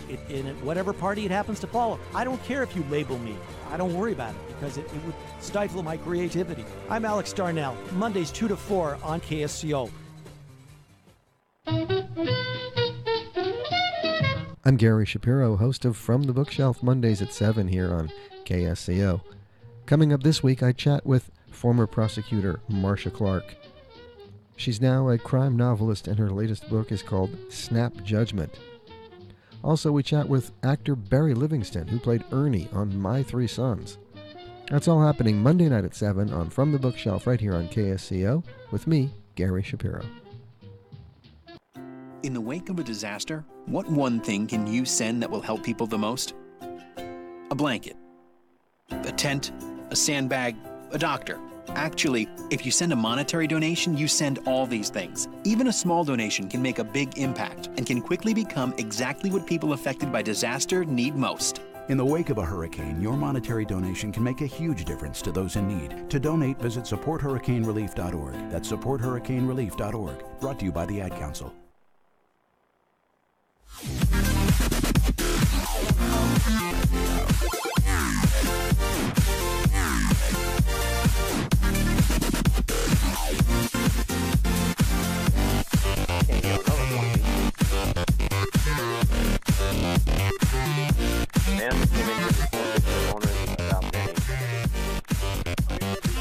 Steadfast. Welcome back to the Veterans Take Charge Radio Show. I know that we got a couple of other phone calls on the line, but I got to let you guys know we appreciate your phone calls very much, but we've got a lot of ground to cover with Sergeant Major, and I want to make sure that we're staying on track. So maybe we should get to the football stuff next week. Again, national anthem. I'm sure it'll continue. It probably it doesn't look like it's will. going away anytime soon. Let's be real. So, Jennifer, you got out of the military. Yeah. And one of the things that you had mentioned is while you were making the decisions about your transition, you had contemplated suicide. Now, with your transition from the military to the civilian sector, was post-traumatic stress, depression, suicidality, were those what's the word I'm looking for? Still strong factors? And if so, what's your resiliency program, your self-care program to combat those kinds of things? Everything kind of was in phases. Once I came out and I got out, I was able to live my life. A lot of the stress is dissipated because I was able to live my life, and a lot of things that I was having a lot of stress with I was able to get behind me. That is huge. The immediate effects of PTSD weren't right there because I was so busy getting on with my life. And then I had the most stressors for PTSD really started to kick in last year, like last winter. So there's like a grace period almost. It was and it just started to go down, and the next thing you know, I wasn't sleeping, I was waking up, I was all over the place. I was starting to feel that I wasn't sleeping at night, so I wasn't getting any work done during the day, and then I was just getting depressed, and I didn't want to try this, and it was that, and then it was just nightmares, and then I was angry, and it was just all these emotions circling around. And a friend of mine says, look, and you need to go talk to somebody. And I went to the VA, and I was reluctant. I was like, I'm fine. We all go into that self-denial that we're fine. We've all got that stoic face on. Yeah, you just say, look, I'll work my way through it. I'll let it go. But it doesn't go away. It just gets worse and kind of snowballs around. And I found, I went to the VA, and I started, went through the whole therapy program and started, talk and all those things. And it works. Good. As much as I was a critic of it, it actually worked. And it helped sort some of the stuff out. But, because, you think about it, we all know from folks, particularly in the earlier parts in the decade when they would treat PTSD, they over-treated with drugs. Right. We've seen a lot of young guys, good guys, that became strung out on drugs because they had them on drugs that sleep to wake them up. They had pain. They had just bagged. I had soldiers that by the time by the time the military was done, they literally had gallon Ziploc bags full of pill bottles. That's the reality too. That's not an understatement. And I'm talking about good soldiers, good men, and you see them and next thing you know, they're like junkies. They're strung out. They got them on they had them on so many. They had heavy duty drugs. Mm-hmm. They had them on. I still in my life is still all about service. I command the VFW here in Kearney. I've been doing it now 3 years. It's interesting. I'm on a post that's almost 100 years old. I'm the first female commander in its history ever. Nice. To get the transport. I'm a district commander. I got 10 posts that I oversee in New Jersey. And I'm the first female commander of that ever. And I've seen a lot of soldiers, and I work with different VFWs. Taking charge now. That's what's up. Yeah. Yeah. Actually, while I'm talking to you guys, I'm closing out the event I've got 25 veterans right now closing down the event, and in between the commercial breaks, I'm working on that. So it's multitasking at its finest. Yes, absolutely. Everybody's sitting here, but and I've seen soldiers, and most recently, I had a soldier here. He was a Marine, and he wound up strung out on heroin. Wow. If you look at the guy and you say to yourself, "How does this happen?" But it was a byproduct of pain meds, PTSD, and what happens? You wind up with somebody that gets out of the military and wind up here. And if you look at the guy, you would be like, absolutely not. When you put the pieces together, it really does make sense. I mean, you get out, and you go for access to care and they load you up on these pharmaceutical medications, and then when they stop, or when you're looking for an alternative, what's the next, I hesitate to say next best thing, but the next viable option It's actually easier to get here in Santa Cruz than it is to get your prescription from the VA. That's the scary truth. Ay. Yeah, and those are the realities. And and that's some of the things that I became afraid of. But it really, it was minimalized, and you work through it. And what I found, even in here, it's still, even like some people say the VFWs, and some of them are old school and whatever. But still, being in the environment where we're all soldiers around us. Even in my post, sometimes I say I manage personalities more than I manage anything else. And we're all a little bit, like I say sometimes, we're all a little bit broken, but in our all communal brokenness, we find that common bond, and we're all stuck together like family. Yes. And that really is what really holds us all together. It's the glue. And you find pockets, and no matter what the organizations fall, that's really, I think, the best medicine for a lot of us is just to stay in those types of environments where we have it. How many guys become police officers, fire departments? They come to fire department. What's the police department, fire department? It's just another version of the military. That's why they do so well in those environments, because that's what we're used to. That's what we're comfortable with. People, we understand each other.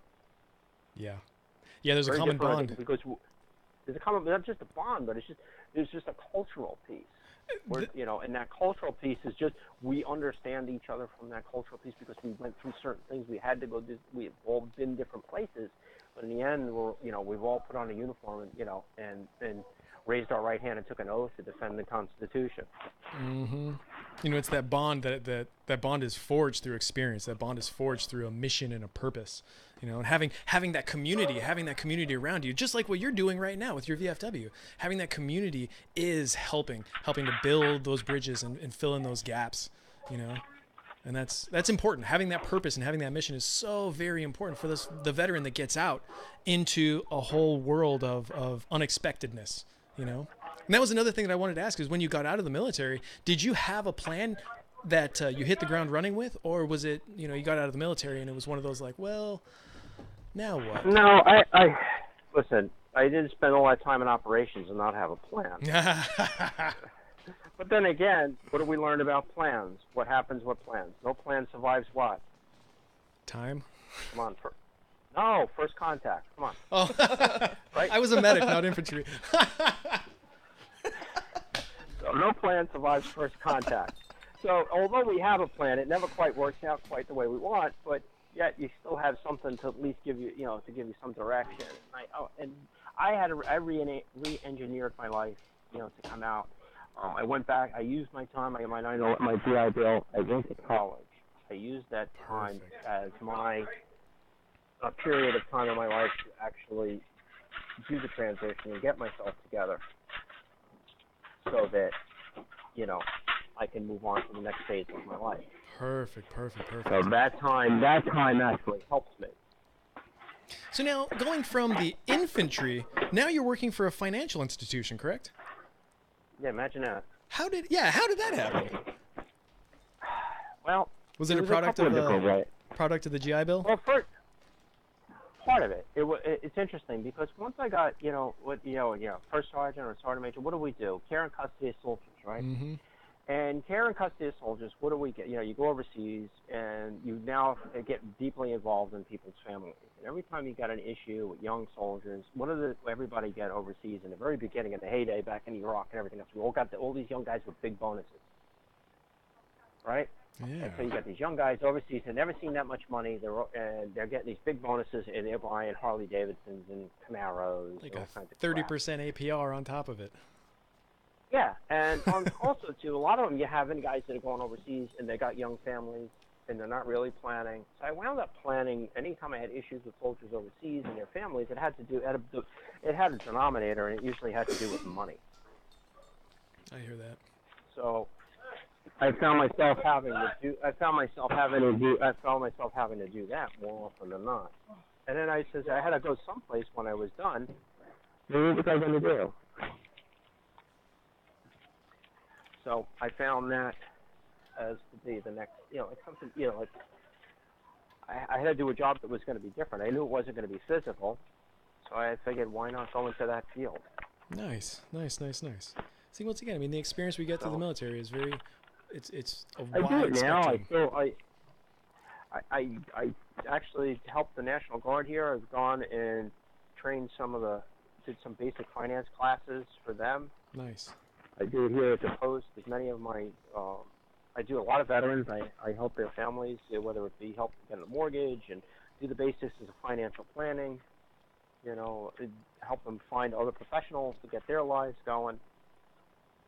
Nice. Care and custody that continues. But I will tell you this, and one of the most amazing things for me out of the whole thing is the level of acceptance that I've experienced. I'm sorry, say that again? I said the overall level of acceptance from, all the guys that, that I know now. I mean, guys I've served with, guys that I know now, they just fully accept me as who I am, and that's it. Nice. It's amazing, what I call, tough guys that'll give me a big hug and a kiss. And it means a lot to me. Right on. Well, we've got just a few minutes left, maybe about 2 or 3 minutes left. And I want to say thank you very much for being a part of the Veterans Take Charge radio show and sharing your story and giving us your insight on your experience and culture in general. And I think the last question that I have is that me personally, I interpret a lot of the stigma and ignorance of our country towards transgender people in general, and specifically soldiers for this context, being a misunderstanding. So if you could tell the audience, one bit of information about transgenders, what would it be? And in my mind, I think you already laid it out perfectly. It's the quality of character. But I'll let you answer and respond. All right. It's hard to just put it into a single statement. It's people are people. We all go through, and in the end, living a life that, that's meaningful to you, to others, the care of other people, the character of the human being. In the end, is really all that matters. It's weird to us because we don't see it every day. But now, proximity. When I first started, nobody knew what it was. I didn't even know what it was. I didn't understand it. And now people understand that. They see it. People I interact with every day. I have their full respect. Their understanding. And they see me for who I am. Yes. Nice. So that's all any of us ever really want to be, is just, seen for who we are. Absolutely. And respected, and be cared for, respected, cared for. That's what's up. I don't want to be, and people are, it's like weirded out by like, oh my God, you're using the wrong bathroom. And it's like, please, it's. Yeah, I feel like that stuff. Yeah, that's stuff that we all just need to put behind us. That's all just it's divisive. It's divisive. That's all it is. It is. It's dumb. And there's a lot of I think one of the biggest. My belief right now is the biggest cause of a lot of this divisions is social media. Yup, that's an understatement. To me, social media, it just because we get news now and information in sound bites. And it creates more divides. Like now you see all this stuff, and I say it's just an equal and opposite reaction to anything that happens of flowing misinformation. Mm-hmm. Well, I once again, I want to thank you very much for being a part of the Veterans Take Charge radio show. You're absolutely right. You're on point. And we are very honored to have had you on the program. And I really appreciate the opportunity to come on. This is awesome. In my life, all the things I've done between the media and the news and having the privilege of having my story told, again, it's all to help others in education so that the life behind me is better than the one, before. Thank you, Sergeant Major. Thank you. I really appreciate the opportunity to come out and speak. Proud and steadfast. We will be in touch. Ladies and gentlemen, this is Veterans Take Charge radio show. Next week, we got a handful of guests. They're going to be in studio, as well as a Marine author, Jeffrey Hopf. Tony Beretta is going to be here in studio, as well as Colonel Brown. Rangers lead the way. That sounds awful. KSCO, Santa Cruz. Things done really at a record clip. Not everyone would agree. San Juan's mayor pleaded for help this weekend, saying it would be genocide soon. And while some appreciate Mr. Trump's tweets this weekend highlighting efforts, others are asking where he was last weekend. Senator Chuck Schumer was on Face the Nation. The bottom line is, at least for the first week and a half, the effort has been slow-footed, disorganized, and not adequate. CBS's David Begnaud says the help is there, at least in the form of supplies. When we went to the port of San Juan yesterday, there were still about 2,500 shipping containers that were sitting there. Now, these are shipping containers that are going to ship to private grocery stores, but they still haven't gone out. So what FEMA's done is come in and said, hey, listen, you know what? We're going to go buy up that food, and we're going to ship it out ourselves. A different kind of symbolic gesture at an NFL game in London. The New Orleans Saints chose to kneel on the field before the national anthem, then all stand in unison once it began.